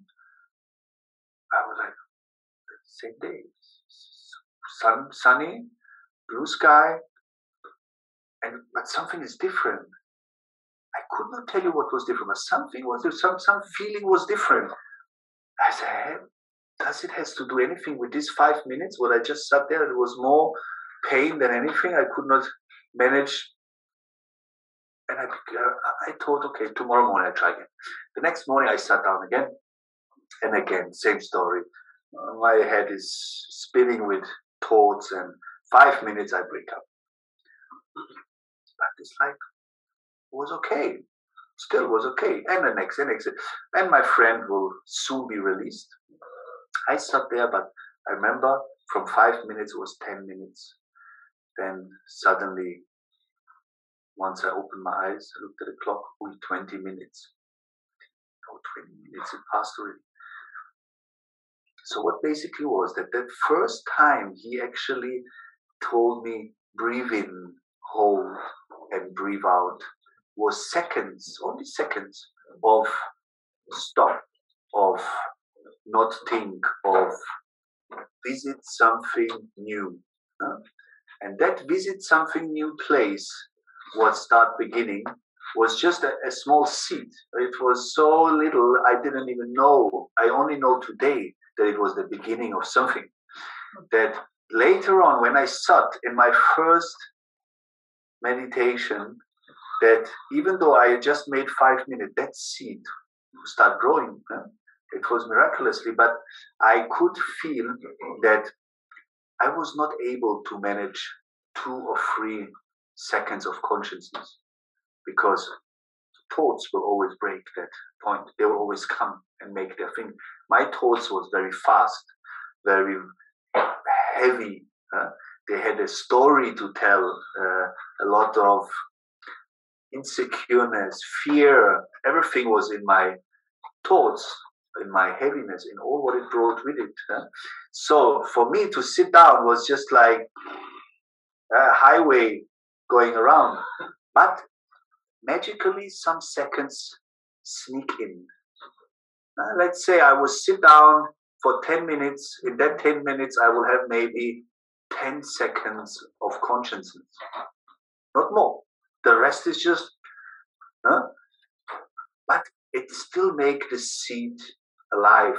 Something is happening. Something is telling me, man, there are a few seconds of something there. And there is something. It's not like a belief.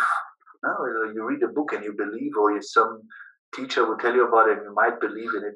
No, I start feeling something. I feel something. The first time I felt that I really am making progress was in my dreams, because I had the same dream what was always following me, and that dream was that I'm looking for my daughter in my dream. Somebody kidnapped my daughter, or she ran away from home. She was just little, 2 years. So I'm always looking for my daughter in that dream. And that dream was so intensive that I will wake up in the middle of the night shouting, ah! The Thais will wake up. What happened? I say, I had a dream. And okay, it was always very, very intensive. I would remember I would go in the middle of the night I would wake up, I will go to the toilet, and in the toilet my eyes are half dream, and I'm still thinking, man, I have not asked this one man. I have to go back quickly. I have to ask him. I finish my toilet, I go back to my sleeping place, I will lay down and I will just continue the same place, my dream, and I will go to the man to ask him, have you seen my daughter? That was following me for a long, long time, that same dream. The first time I felt that this what I'm doing, that stopping, that trick was a trick for me, like a trick. I stopped thoughts. I knew that my head was huge. My thinking was massive. And I could manage to stop it for a few seconds, stop it for a few seconds, stop it for a few seconds. And that started working, and I felt it on my dreams. The first time I remember, I woke up in the morning, I said, man, when did you last time dream something really bad? Remember, my dreams became neutral, like neutral, not bad, not good, just neutral dreams. I said, man, you didn't have that for a long time. So now it start beginning. I thought that might have something to do with this, what I'm start practicing. So that breathing, what this guy from Nepal showed me, that breathe in, breathe out, I already started within the next 1.5, 2 years, changing within other breaths. I will start hyperventilating, and I will start hyperventilating in my cell, and the Thais will look at me and say, this guy, he's already gone. But no, I was doing my thing. I will breathe out 3 times. And I will start practicing just with because I didn't know what I'm doing. I just knew it's a trick. So for me, it was like, just invent some tricks that will stop eventually this head of yours, what is running around. All I wanted to is make it stop for a little while, because I found that here was my huge head, and here was something else that I discovered. Really little, and that little place there was where I wanted to go. It's like something lived in the middle, and that what lived in the middle was somehow like a magnet going from one to the other place. But that place, I have to force it to go there. And that was my sitting, trying to find seconds of peace, and within that seconds to force that to go there. And every time I think or I start getting my thoughts, it will easily go there. It was like so easy to reach that head of mine. But that other place, it had to be discovered first. So I start breathing. I start meditating, and every second, just tapping that new place. And my first time I get from another building a magazine. Came into my building called Yoga Journal, a yoga journal, yoga magazine. Yeah?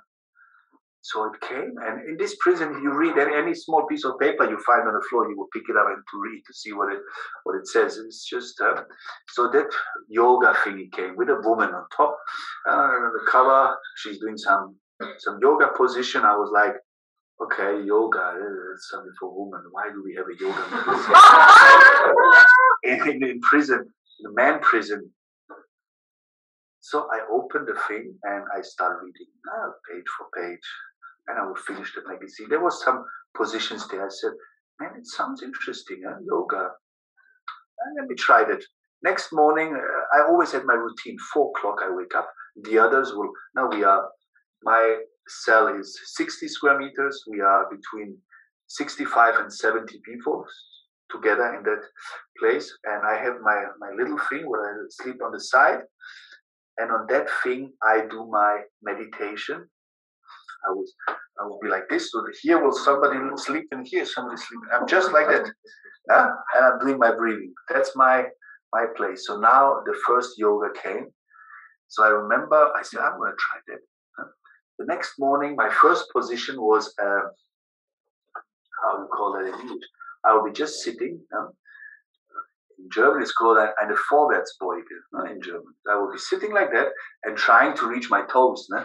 I just could reach my knees, and it was already paining. But I didn't go so far. I just went a little bit, so that pain, I start feeling that pain. I said, wait a second. Okay, yes, okay. And I start breathing. Start breathing harder.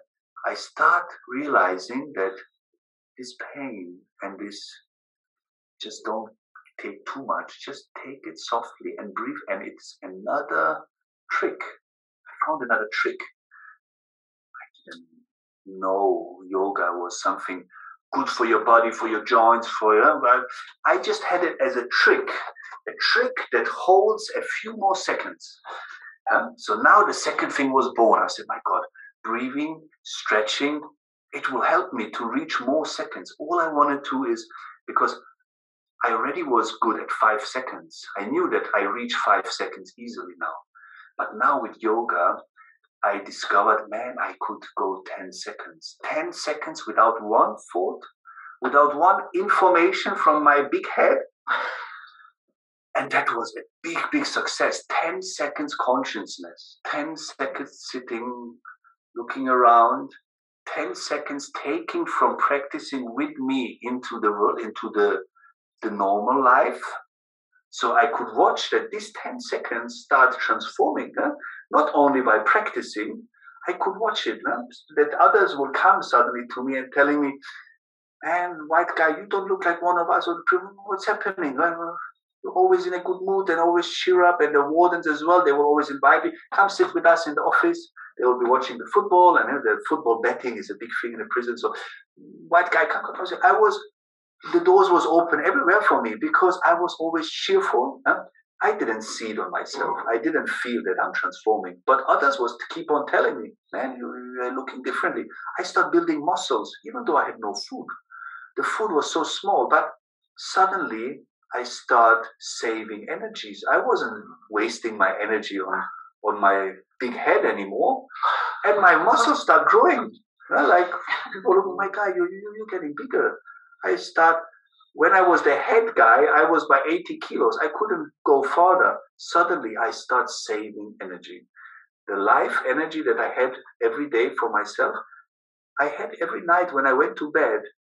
When I closed my eyes, there was something left, but before wasn't. Before I went exhausted to bed. I was, my head was exhausting me, and I was just laying down and I was sleeping. And now suddenly I knew how to save. Well, at that time I didn't know what I'm doing. I just knew I'm doing a trick. For me, it was just a trick. Well, I found some tricks. Later on, I will. The embassy will bring me every 2 weeks. They volunteer an apple, 2-3 apples. Before, every time that apple comes, the apple is. I will eat apple like a maniac. So good, the apple. Huh? Later, when I became a saving person, saving energy person, the apple grew. I remember one day the apple came, and I started cleaning the apple. I started cleaning the inside, everything. I cleaned the apple. Then I started polishing the apple. Polish. It was a red apple. And then I put the apple down. First, I looked at him, and all the other prisoners looked. I said, and everybody said, my God, it looked like in a cartoon. It was red from the polishing. It was so red. You have to try it. Take one time a red apple, clean it well, and then take something to polish the apple, cloth, and rub on it very long around, and you will see how that apple looks like. It's amazing. Huh?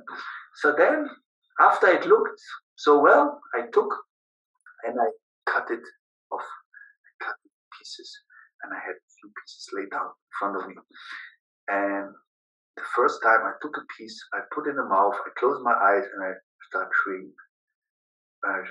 Because I didn't want to eat it like it made. I just wanted to take my time because there was not many apples. I had to hold me a while. So I started eating really slow. And I found out that a small piece of that apple, very small piece of that apple, has a lot of juice in it, a lot of sweetness. And it was going through my gum and oh my God, there's a lot in it. Huh? I never realized it. I took another piece. And each time I was like, out there, and by the time I finished that apple, I felt like there was another trick. I said, man, there's another trick.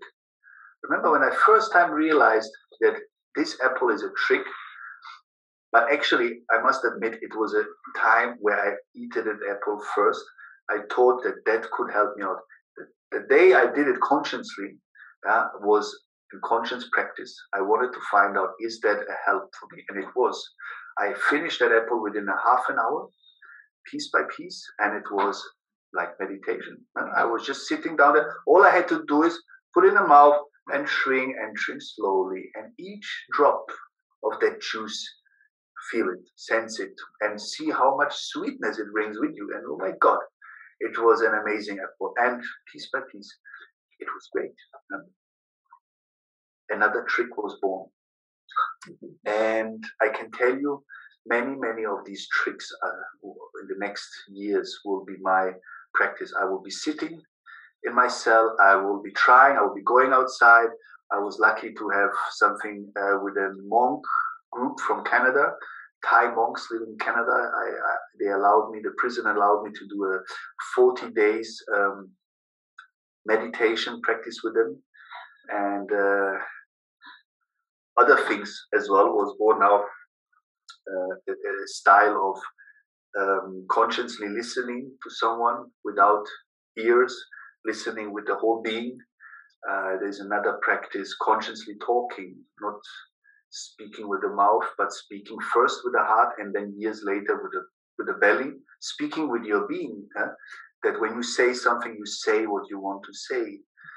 You know that what you said reaches the point. You can say something within one sentence, and that sentence will reach the place.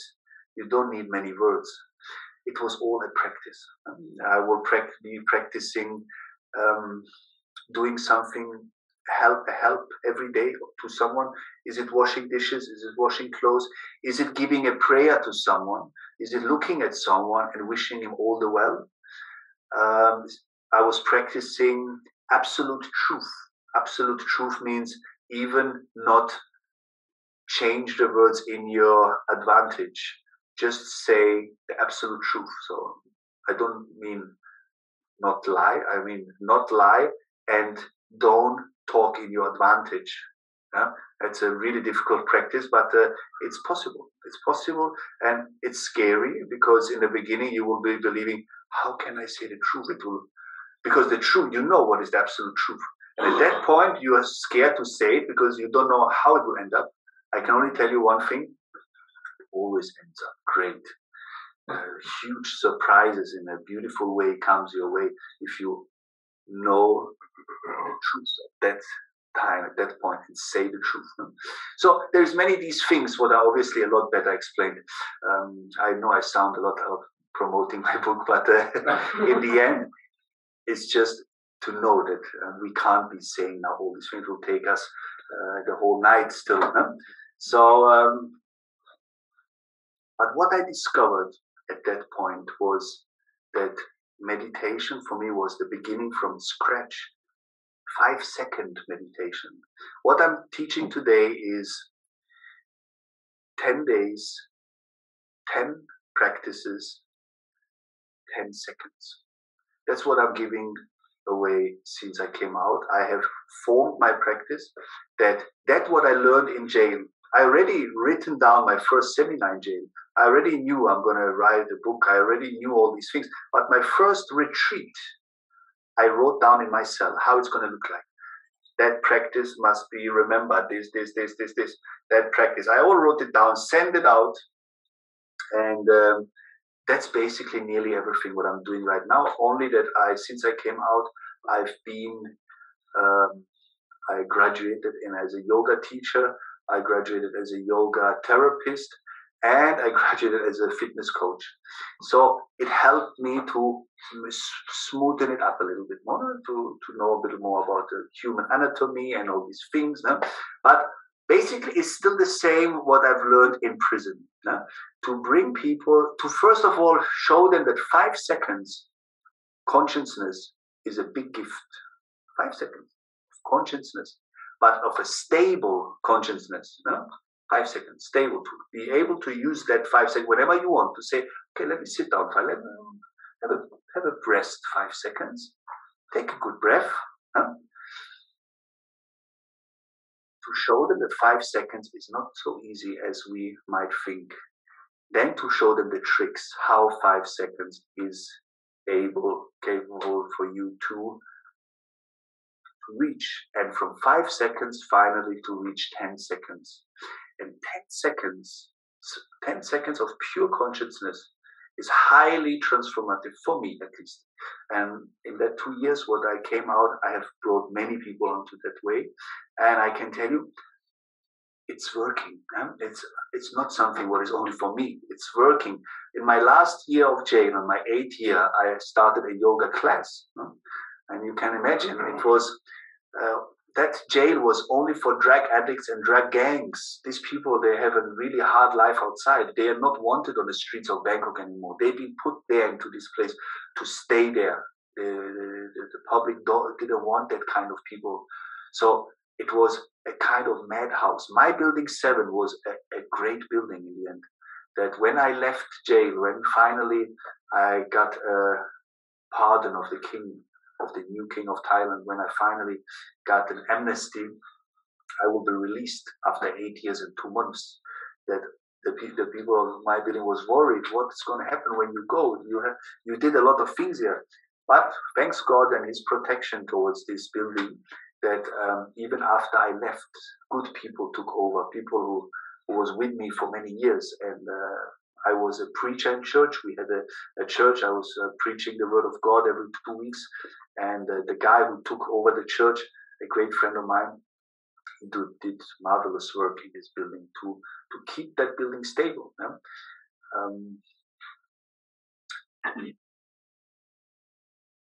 why did I start that story now with the building? I wanted to say something. I always ask Stephanie because you did ask her last time. No, I'm not gonna. Sorry to use. I don't know. No, okay. I don't know. It doesn't I matter. wanted to talk about the 10 practices, about every 10 second day. Yes, exactly. To reach 10 seconds, if you can make that 10 seconds so strong in your life that it's usable on any place. Is it a queue on the supermarket you see, or the cashier hasn't opened a second and I have to stand here, or to use it on a highway when the cars are not moving, or it doesn't matter. You can use it when somebody's telling you something the 10th time already and you've heard that story, but you know that he's going to tell you, repeat the same story again. You don't want to be unpolite, you're going to listen to him. And then suddenly you use one of that 10 it's 10 different exercises. They are so different from each other. Strangely, everything leaded to 10. I can't tell you why, but 10 exercises today. Huh? Something with an apple, something with walking, something with listening, something with saying, something with stretching, something with breathing, something with writing. They're all completely different from each other. Huh? But they're 10. And you can use that in any circumstances, and you can find that I can come down, I can bring that down and come into a position where I can manage anything. Okay, tell me your story the 10th time. I'm glad you chose me. Oh, happy. You're happy? I'm happy too. It makes you feel good, makes me feel. And you can listen to what he says, and you feel that, oh, I'm proud being that guy who you chose, because I see what it does with him. Even though he's repeating it so, but I know that it's some relief for himself, and he shows in me, and I can be proud of being that part of it. I'm doing something good, and an old woman crosses the street, and you hold your kindness, you catch yourself saying, man, God, just bless this woman, just bless her. You just down. Always catch yourself. You don't have to say, this is what I want in life. I really want to change that in my life. You don't have to say that. It's automatically happening. Yeah? That thing, what I told you, what lives in the middle, in between your head and your home. Jesus called it the kingdom of God. Others call it the paradise. It doesn't matter what name you want to use for that place that lives inside of you. For me, it's a kind of home. That thing, what I felt, that lives in between that two things, it's so intelligent. It's so highly, highly intelligent, and it does the work by itself. You don't need to say in what way your life should change. It knows better than you know. It knows better than your head can explain. It's something that starts cleaning from day one. As soon as you feed it, and feeding that thing is 5 seconds. If you can hold for 5 seconds, you start feeding. If you can reach 10 seconds, you are transforming quickly. As more as you put in the 10 seconds into your life, wow, people around you will say, what is happening here? This is some kind of magic. It's not magic. That's the law of nature. It's just reflection. It's nothing else. It can't go a different way. It must reflect. It must show your work, your seconds. You don't have to sit there for 2 hours, or 1 hour. It's great. It will lead you to that eventually, that you enjoy 1 hour sitting. Imagine enjoying 1 hour sitting, enjoying every breath of it. It's something. If you ask a Buddhist monk, why do you sit for 2 hours? What is the reason of doing it? But he knows. Nobody's told him to do it. Nobody has told him that that's your part of your lifestyle. You're a monk. You must sit for 2 hours. No. The monk, he sits for 2 hours because he knows he's going to his home. He knows he's getting eternal power, eternal energy is there. We Germans, we have a saying, in der Ruhe liegt die Kraft. In the quiet, in the peace, there is the power, lies. what you want to reach, essential power for you. Everything, losing of your life energy slows down. You're oldening differently. No? Why so many people in ashrams with 85 years, 90 years, they look so good? Huh? Why people? Because they have learned something of changing their life energy, wasting it differently. No? And it must affect in any ways your health, your success in job, your goals in life, your love with your whatever you want to have, reach. It must show. And that's why I always say to my people, it's a training. It's training, because people don't want to hear it's spirituality. No, it's training, mental training, head training. And then by the time they have found out that it's spirituality, by the time they have found out it's the way inward, by that time it's already became a lifestyle to them. They have transformed by themselves. And by that time, the next step is they became an artist. They have followed. Their whole life becomes an art. My food suddenly, the way how I am, clothe myself, or how I drive. Or suddenly they start, people, of course, they change very fast. No? Suddenly you see them become vegan, everything has to be genetic, organic, and whatever. I don't know. It depends. You don't have to. Even me, when I enter an ashram, people don't believe that I have something to do with spirituality. I have entered ashrams that they always look at me, they say, this guy got lost here. He's not looking like spiritual. And they ask me, sorry, but what do you do actually? You do fitness, no? I say, yeah. Okay, but do you do yoga? I say, yeah, I do yoga as well. Okay. No, because you look like a fitness guy. I say, yeah, I do like fitness too. You know, they straight away must believe that they see you and we know about it. It doesn't have to be like that. You can be anything you want, as long as you're comfortable. That's the most important. And when you feel comfortable, it will be comfortable for others too. But you can't live a lie and be comfortable with others. It's impossible. That's why we have that inborn. We say we have an inborn to know what is good and bad. You can't lie against that, about your inner voice that tells you that's good and that's bad. And even a small bad, it's bad. What can we do? You can't make it good. It's bad. We know that. So as long as you keep on that what is good, or at least try. It's not always easy. How can you expect all your life you've been carrying something with you, and that's been part of you, and it's been growing, and now suddenly you will kind of become a holy man? It's not possible. You can't just become holy, but you can start playing, switching. No, I prefer that way. Or no, let me say the truth. Or, let me help him quickly. I know I'm not going to get enough. I know this guy don't like me. It doesn't matter. Let me help him quickly out of something. Do something out of your line. And that will bring crazy changes in your life. Surprises, new people, new offers. When you start getting out of line a little bit, in a good way. In a good way. And that's why I can tell you, you can't cheat nobody, because as soon as you cheat someone, means you have cheated yourself. If you cheat yourself, you have cheated someone, and it's a never-ending story.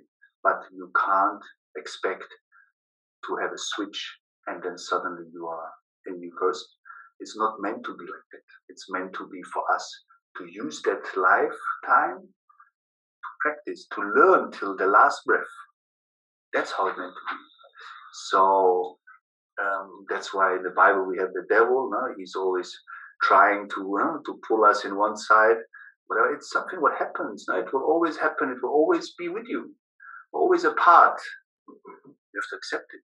It's there. It will tell you things. It will try to test you. Are you still there with me, or are you coming this way or this way? So it's you who, in the end, if you do a wrong way, that's the great thing what Jesus said. He said, you can just say sorry and your sins are forgiven.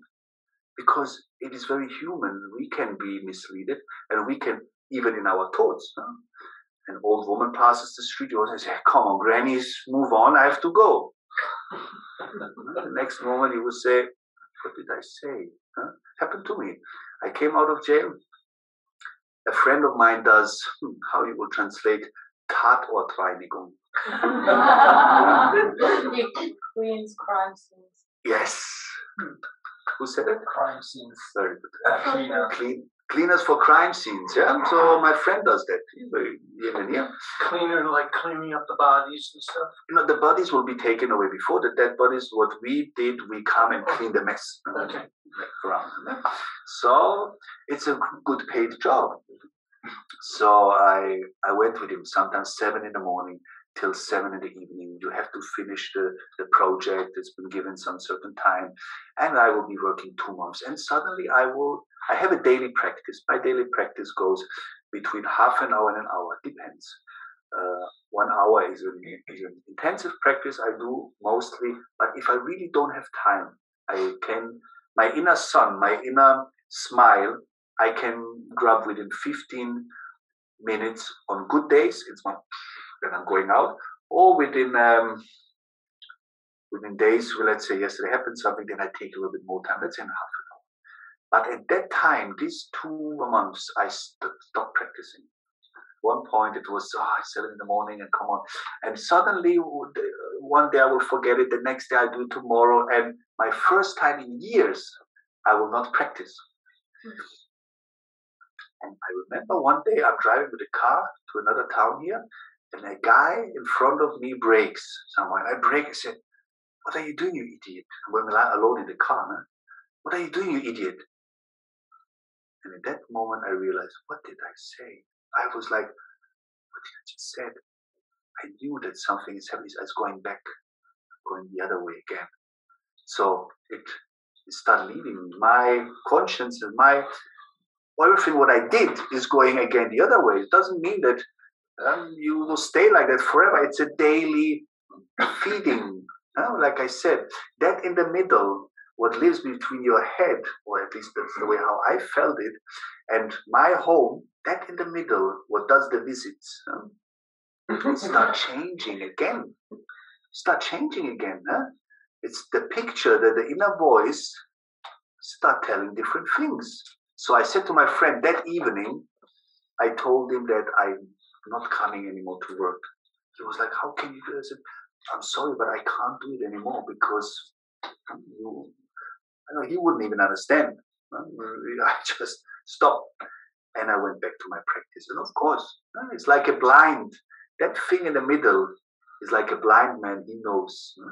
You teach him, he gets taught how to go to the supermarket. Suddenly he knows the way. He don't need any help anymore. He grabs there the milk. He knows where's the cheese. He grabs his thing and he goes back out.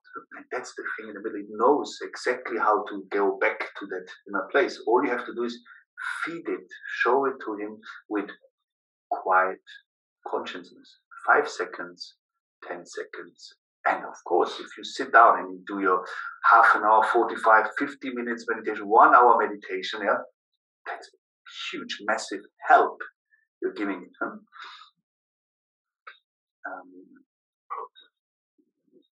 I, since then, have discovered that you can practice nearly with everything.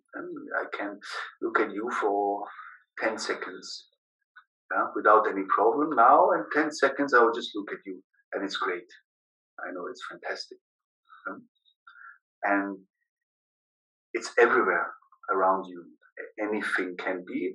If you want to understand the system or if that thing in the middle knows the way, it will by itself show you new things. It will tell you, look, this beautiful cat, or look at that flower, or you will suddenly see that this home of yours has grown. That head of yours has been still there, but it's been different. It's been pulled in the right, like a cupboard. It puts it all nicely. And the thing what can't be there anymore, that thing what hold us away to reach that, it start leaving us. Suddenly, from all that head of yours, it became you're nicer. The stories start changing. You catch yourself on Sunday dinner with your friends. Suddenly you made a 2-minute speech of something you've never said before. You go home and you say, oh my God, how beautiful. What did I say today again? Huh? Words you've never said before. Because it talks. That thing in the middle has a language. And it's really beautiful. That's why I say when you start talking from here, the first stage it reaches the heart, but it can put you into troubles as well. But once you have reached that place, then it goes down, and then you talk. There's no more troubles. That's what you said. You said it. You know? So it's great to be among you guys, to be watching that. What I learned in the prison is not something that I've discovered. I thought I became holy. I said, my God, when I go out, I'm gonna tell the world about what I've discovered. I came out and I saw there is many of us already. I'm not the only guy. And it's great. We are a lot of us. We are like a movement, yeah, what's always been here on this earth. We are not new. They've been here for thousands of years. We are just continuing something what's always been here. Huh? We are part of them, and the great thing is it's getting more of us. I can't see the future and tell you to what it will lead, because it has many outcomes, but not us, but the world itself. So, but all we can say is that we believe in the good because it makes us feel good. That place of us makes us feel good, and whatever comes, we open our arms and we take it. We take it with a smile, because more than making our home beautiful and spreading the light, because I felt that, yes, it is some shiny thing, because people will tell you, my God, you look good today. But okay, thank you. Huh? I came to Germany after 8 years. And I'm like walking around. I left Germany with 18 because in Germany the people are so much into work, and they go to work in the morning, come evening. They will be sitting up in front of their TVs, and sometimes they will go out. You could see the mood. When I left Germany to Spain, and everything was fiesta, and in the midday we do a siesta, we sleep, and the Spanish people were so much relaxed. I said, my God, it's really different, the Spanish people. Huh? And I would come to Germany on holidays, watching my friends. And I thought, after that 8 years coming out of jail, I saw the people smile. I said, how is it possible? Wherever I went, the people smiled. The doors opened for me. I was welcome, even to the place to do my ID card, or wherever the people were used to be stressed out. Now you see, they're all smiling. Yes, Mr. Clark, yes, can we help you? We don't know. I will do it for you. I'm like, my God, these people have changed in the 8 years. What made Germany change? Well, it took 2-3 months that somebody told me, listen, don't you see yourself how you walk around here? Look at you. That's why everybody smiles at you. I will be walking in Mülheim in the city, and 50 meters in front of me, somebody will smile. I never see the guy before.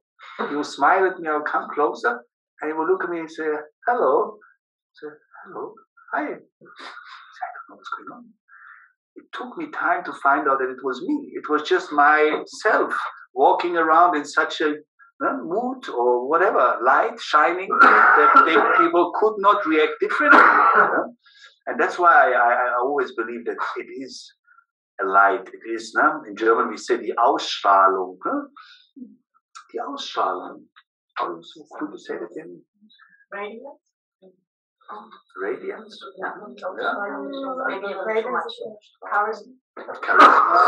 Charisma in the sort of light, that we have that. If somebody feels bad, and he really feels bad, it's hard to hide, because his charisma, or in German his Ausstrahlung, will show it. You can't hide it for long. So, and there it is. Something we express from the inside, and it's living, it's there. And that's again this highly intelligent thing that lives inside of us. Is so life learning. It's a life mission, and I think I don't know how much have you talked so far. It's 4:35 now, so 25 minutes left. Yeah, maybe we could make like a questioning round. If there is questions, yeah, maybe some of you have some questions, then would be a good time to answer them now. No? The people at home, can they ask questions at home? Yes, they also can ask questions. Great. So if someone has a question,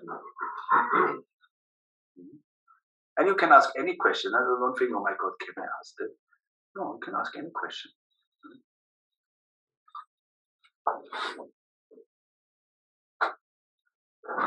Was probably so much that people can't even figure a question. Questions will come after me. Yes, probably tonight. Like, but sometimes it takes a while. I mean, what I hear the most is from people that they read the book or they hear my story and they say, my God, I always thought that my problem, I got ashamed of my problems. They will say, I got ashamed of my problem isn't the problem. And looking at you and I think that a problem is just like a help, not something that's been brought to us to bring us down. It's something that we should grab with all the opportunities, and that's really difficult, that part. For me, it's maybe more easy because I went through a lot of problems. But I came out of jail and I heard the problems of my friends and of my families because they were full of problems. But strangely, when they start talking and telling me the problem, they looked at me and I was sat there and I give them a smile and they looked at me and it was so difficult to continue because they thought, oh, how I'm going to continue? Because my problem is not a big problem compared to this guy. He just came out after 8 years. But I was to say, just continue to tell me your problem. I would like to know it. Yeah? I would like to know your problem. And then to make him understand that that is a part for you to grab it, to say, man, that problem I'm going to make to my advantage. And that's not easy for someone who is not practicing, but for you who is actually practicing or who is into that lifestyle, it should be a known thing because that part, what I've just explained, that home of yours has already the answer. And the answer to everything is it's good. It's good the way how it is. It's good. And the way how it is good is vibrating to your big head. It will say, okay, we will manage. Okay. How it will be next year? What do you think next year will be? I have no idea. I know it's going to be good. That's all you have to know. We don't know what's going to be next year, but we know one thing. It's very good. It's going to be very good. So what do we people to know? Yeah? And that's the practicing of your own home, reaching that place and living that place and widening it out. Yeah? Being part of you is a know. You know very well. This morning I had with a girl session. She is 22 years. She took. She's in therapy for 5 years for depression. Very young. She was very young and started into that. Sagt man Depression? Depression. Depression. And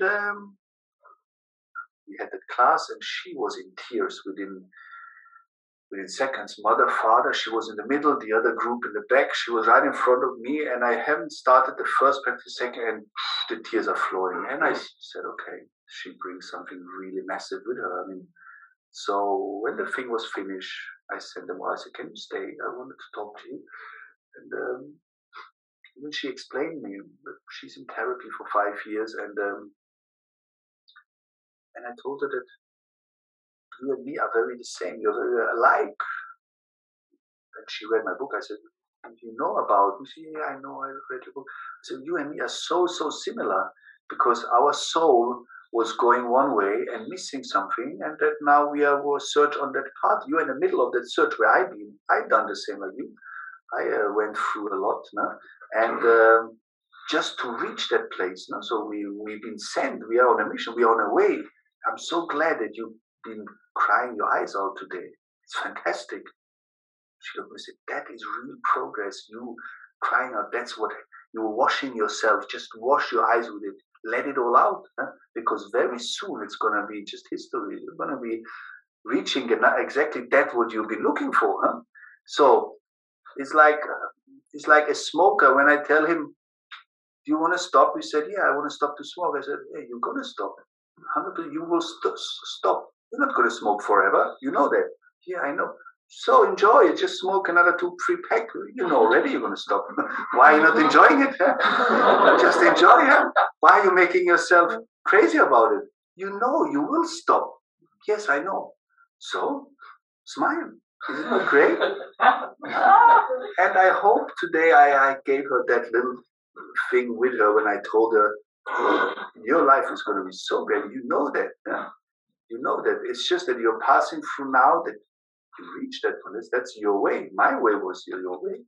And if you know now, just know it. Then take the pain. Just say, I will take some more of that depression. Great, let's come. Let's have some more. I know anyway it's going to be different. I'm not going to stay forever like that. No way. So that's the answer we are carrying with us. That's the magic they so-called say, or the godlike, like when they try to stone Jesus again, and he's telling them, "Why are you trying to stone me again?" And he say, "Because did I not?" He said, "Did I not do so many great things?" He said, "Yeah, you did so many great things, but you are trying to tell us here you're the Son of God." He said. And he told them, "But is it not written in your scripture?" He said, "that all we are gods. Every human being is God. And actually, it's written in the Old Testament, the Jewish Testament. Every person, every human being is a god. But they forgot about, so they could not throw the stone because he said, why do you want to stone me for something that is in your scripture? Huh? For me calling myself the Son of God, huh? I mean, it's ridiculous." My question is, do you have contact to your daughter? A famous question.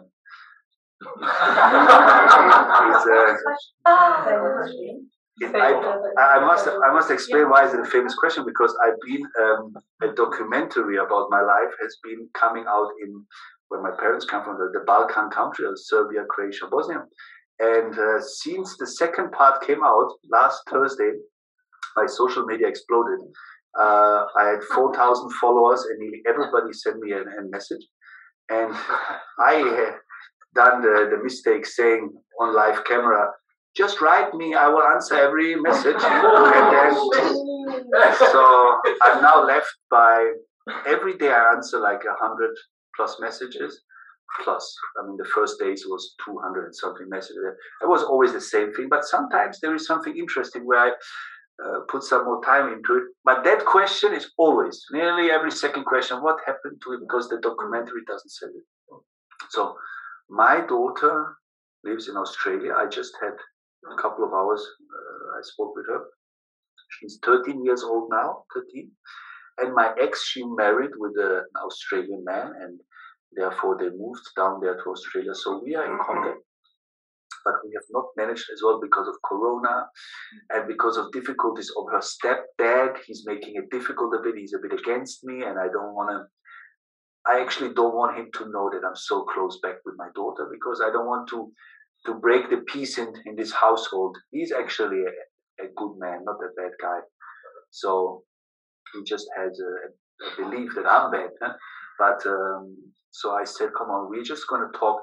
Don't let him know. Don't just play the game. And I said to my ex-girlfriend to be in charge of finding the right moment to talk to him, to explain him, I'm out. And obviously, I'm coming to see my daughter at one point. So prepare him smoothly. Yeah, it has to be done. Yeah. It took me about 1.5 years that she calls me daddy again. That was really difficult. This child was my first life changer. No? To ones of you who knows, who have children, you know, the love to a child is a very special love. No? Even though you believe love to know, when the child is born, you will get convinced that love is again something, a new story. Love to a child is just, and that my daughter was for me. I fell in love. She was with me everywhere, cleaning her, making food. I would be faster than the mother. The mother could not be as fast as I was. everything, taking her to work, by that time I was running King's Vacations, or I would take my daughter everywhere. I know all the people want to see me with the daughter. I was so a proud father. No? Even my motorbike had a children's seat made especially for the motorcycle. No? And it was my hardest time was the departure, the first day when my daughter comes to visit and sees me through the window, through the glass. That was obviously she didn't know where I was gone for 3-4 days. She looked at me. Her first words was "Papa." Was one of the first words she ever spoke. And there is some great chapters in the book about her visit after 5 years in Bangkok jail. I don't want to put you all in tears now, but maybe you all speak German. Buy the book. But it's a really great chapter. That documentary has done the second part, and everybody writes me. They say that I haven't cried in years. They say, but I cried my eyes off. It is something very special. She came to see me after 5 years. I've not seen her, and that's where I done my promise to God. If He makes that happen, that mission impossible happen, because in 5 years I've not heard from them. I have not get a letter a year. I've been writing every month, sometimes 2 letters. I don't know if my letters ever arrive, anything. Then comes this day of a special visit for our prison, that once a year you can sit down with your family for 2 hours and eat no more through the window. You're sitting there and you're talking, you can grab, you can hug for 2 hours. And I said, my God, if I can go there, if I can make that happen. So I went to the wardens. I said, I want to go as well. They said, white guy, it's not for foreigners, just for Thai people. I said, come on, I've been here for many years. I've done a lot of things in this building.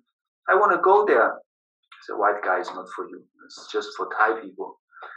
And I've been fighting. Every day I will be disturbing them. And then the chief warden will say, listen, ask your embassy to write a letter for you, to guarantee for you. Maybe you have a chance. So I asked my embassy. The embassy went.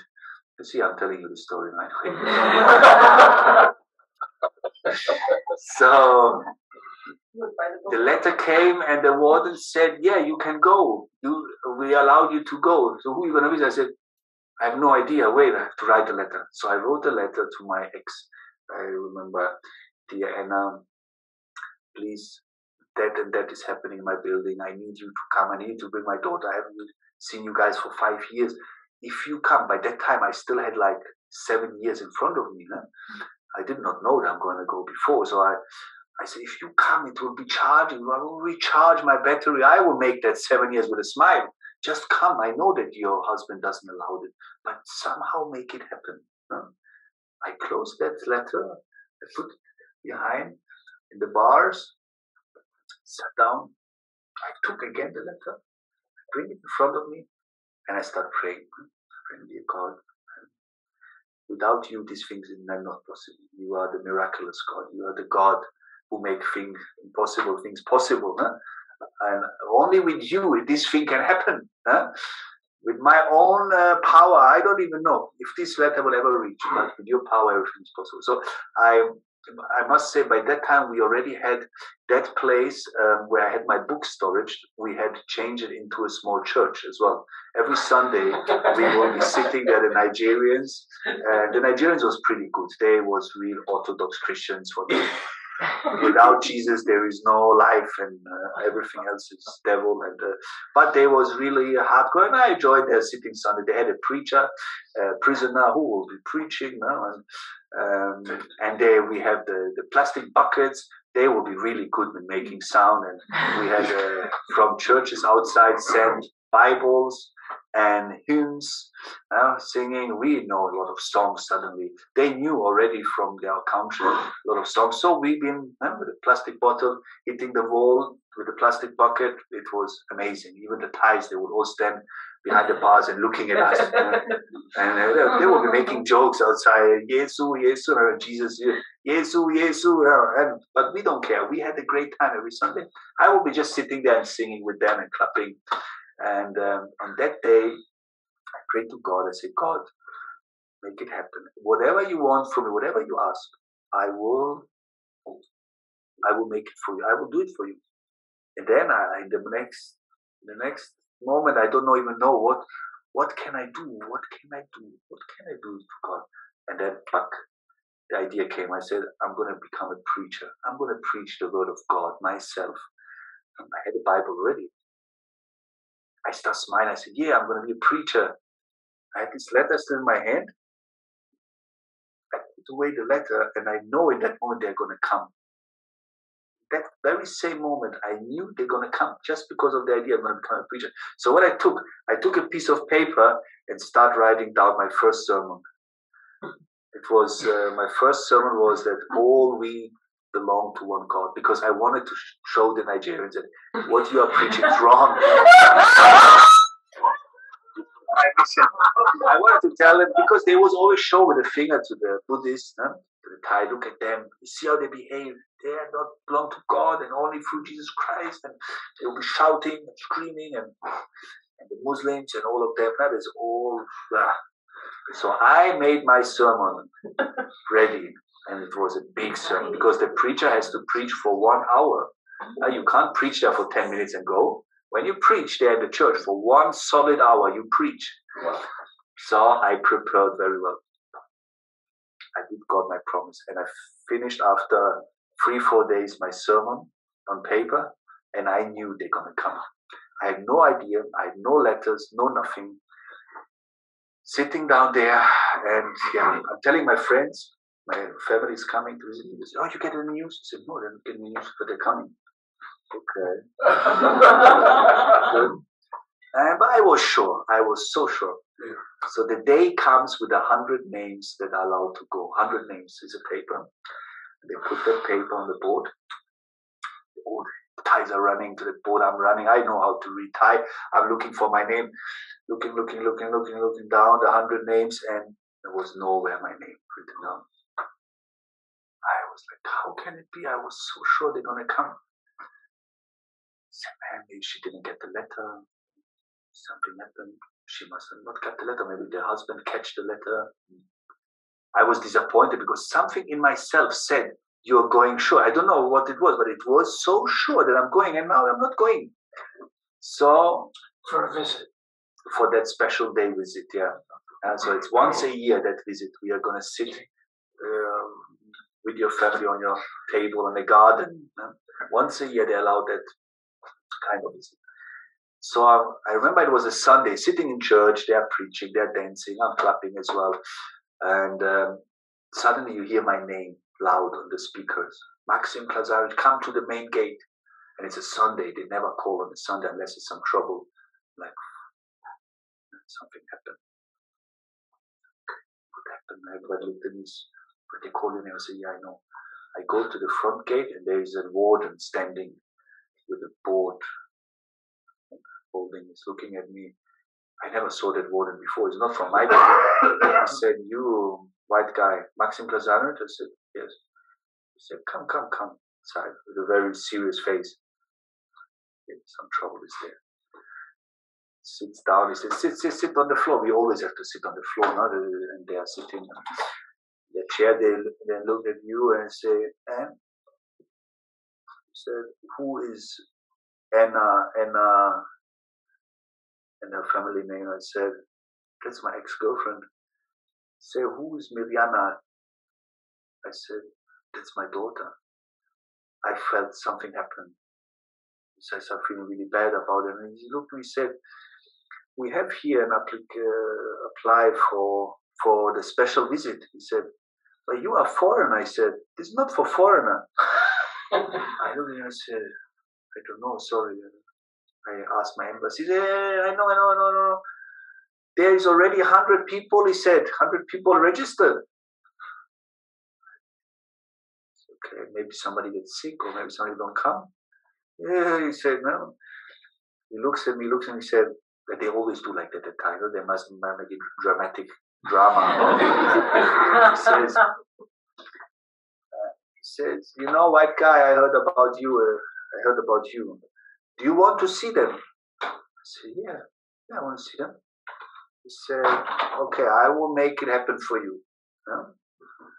You're going to be 101. Yeah, it's okay? Yeah, still don't know what's happening. He said, here, sign. I sign. Say, okay, you can go. I'm going back to the church. The church is still going on. Going back to the church. I sit down on my last bench always. I sit down there. My friend who's from Nigeria is looking, what happened? I'm going for the visit. He said, what do you mean? He said, just come. I said, I'm going. No way. He started telling the other night, suddenly they all stopped. He said, what's happening? He's going. And then praise Jesus. Everybody's standing up. And we are shouting. And there's a miracle is happening. And everything is a miracle straight away.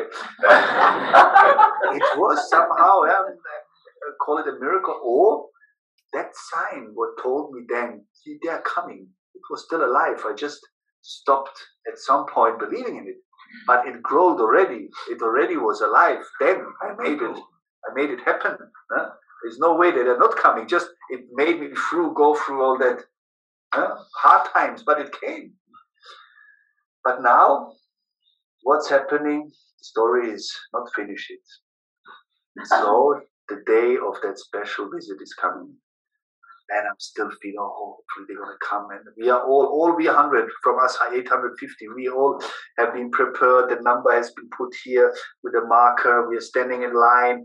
We are looking at each other. Some have not seen their families for years. And we are, everybody has a strange belly. We want to run to the toilet 3 times. Give me some water. They're smoking nobody can control himself. We are all nervous.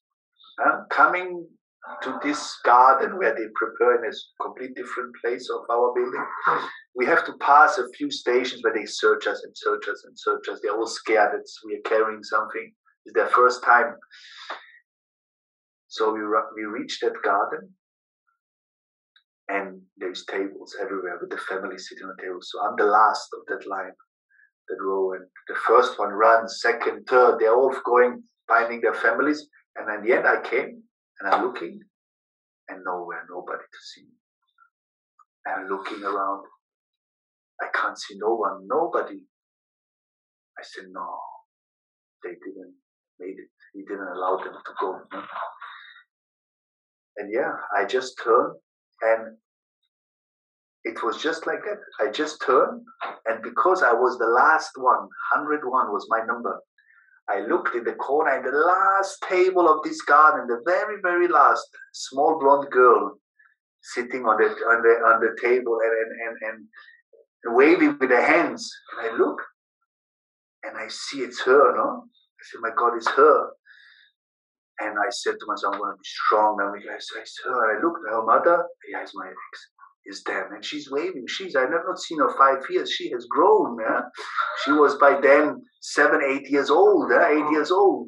And I'm walking now. I have to reach them. But all the ties now, they start grabbing me. Max and white man, come to see my mom. Come to say hello. Come to say hello to my brother, and this is the white guy, we want to introduce you. I keep on, get away. And I'm making my way somehow. And I said, Miki, be strong. Because I said all the time, I'm going to be strong, Miki, be strong. I'm not going to cry. And I reach and I come and I see this small blonde girl. She's looking at me with a big eye. And obviously, how I grab this girl, I start crying. My ex, she's in my back. She's crying. I never see her cry. Hear her cry. She's crying. We first spend 5 minutes. We all cry our eyes out. Then we sit down. I have this girl here. But now we have no food on the table because she booked in the last minute. At last minute, there's no more food. The food had to be booked 2 weeks earlier to give the order. What do you want to eat? So we was empty. It was hot. It was a hot day in Thailand. we have not even water to drink. We sat there, but I didn't think at that moment at all like to drink. I was just sat there. I just cried my eyes off, and my daughter was there. I was the most happy man on earth. Then suddenly, and for Thai people, crying is something not good. Showing emotion in Thailand, crying is last option. I mean, really, really last. You wouldn't cry in Thailand. It's not good. Show weakness, lose face. No, no, no. But we cried, and we cried. It's the first man I remember. He brought a Coca-Cola and 3 plastic cups with ice in it, and he put it down. I looked at him. I said, "Oh, Coca-Cola." I said, and I pulled the Coca-Cola, and suddenly I just looked to my right, and the whole Thai people, visitors, everybody start carrying with something, and they all coming towards us. And I look, and they put oranges, and they put chicken, and they put rice. I look, I said to my, "Are you hungry? Are you hungry?" They look, "No, we are not hungry. I'm not hungry." We don't need any more. Oh, they didn't want to know anything. They just leave that thing there. We had a table full of food and drinks that we had the most from all of them. Right? I didn't know what to do with it. Even shrimps and prawns was all there. It was the most beautiful 2 hours of my life there. I'll never forget that. It gave me the power, what a child can do, and the love to a child helped me. Then I went back to my prison, carrying all that food, sharing it to the other prison mates. Luckily, the wardens allowed me to take it with me. And it was great. It was great. Looking back to it now, it's all. If somebody asks me, "Are you sad about something?" Are you? Yeah, obviously not to see your child grow up. It is a tragical thing, but thank God she's healthy. She goes to a great school. She's good at school. She's good at sports, and I'm thankful that she lives. That I have her. And I have contact with her. We are talking. She calls me daddy since a year before it was difficult for her because I was a bit too extreme. When I came out, I had to tell her how much I love her every 5 times a day. And she was like, "Who is this guy?" And I was like, "Oh, I love my southern temper that comes out then." And then I knew I have to change my strategy. Now let me go to a friend. So from a father, I went back to a friend. So I made like friendship and, "Hey, what you up to? How you doing? What's up? Huh? You chilling?" Then she started accepting that more, and slowly. And then since 1 year, she said the first time last year in August, she said the first time, "I love you, Daddy." This was for me like, okay, things are good, and God is good, and life is good. Yeah. So I'm not. I'm thankful for everything. I would, if somebody asked me, "Would you regret or something?" No. I know who I was before my time. I know what being I lived. I wouldn't have gone that way. I could have not get out of this. I needed a hardcore way. No? This was because I lived a hardcore life before that. No? So I needed that. My soul said, "Listen, we have to go back." We came off our way. We have something to reach in this life, and you came off. You have sent us a completely different look. Yet now I send you into the jail. You will get back to where you're supposed to be. No? So now I always say to my people, "Guys, I would do the 8 years again. If it takes me to come to this home of mine back, that 8 years I do with a smile. It's absolutely worth. You people here in paradise, in that freedom, the second freedom you have. The first one is your inner freedom, your inner paradise. This one is the second one you can enjoy. It is much more easier to reach. You don't have to be 8 years locked up. You have the choice, the free choice, to sit where you want, to eat what you want. You have the free choice to take your time. Yeah? So all I can say is use it wisely. Yeah? There's many ways to spend his time, his life with. But if you're not sure yet where to go, just take your time. It doesn't have to be answered straight away. But take time, breathe. No? Remember the 10 seconds? They will bring answers. They will bring people. They will bring opportunities. 10 seconds can change your life, will change your life. So it's not so, we know the code, the trick. It's a trick. Just trick yourself. Good. Glad we did that. No, I'm always happy that, that we are like such a good group. That's why I say we are like the same. It's, I like the skepticals because they are. I did that here around here. A lot of farmers here around. I did some speeches already among people where you can't mention the word God, or let's say God is okay, but as soon as you mention spirituality or yoga, oh, please don't. That's nothing for us. So you have to be very sensitive how you reach that. But here is different. No? When I tell you about my experience, and you surely have your own experience. Huh? Everybody brings his experience, so we can combine a little bit. Compare. Thanks a lot. Thank you. Thank you so much. Very much for sharing yourself with us. You. Just next door. Anytime. So while Maxime is here, two. Can you? I write it down. Two from Magda.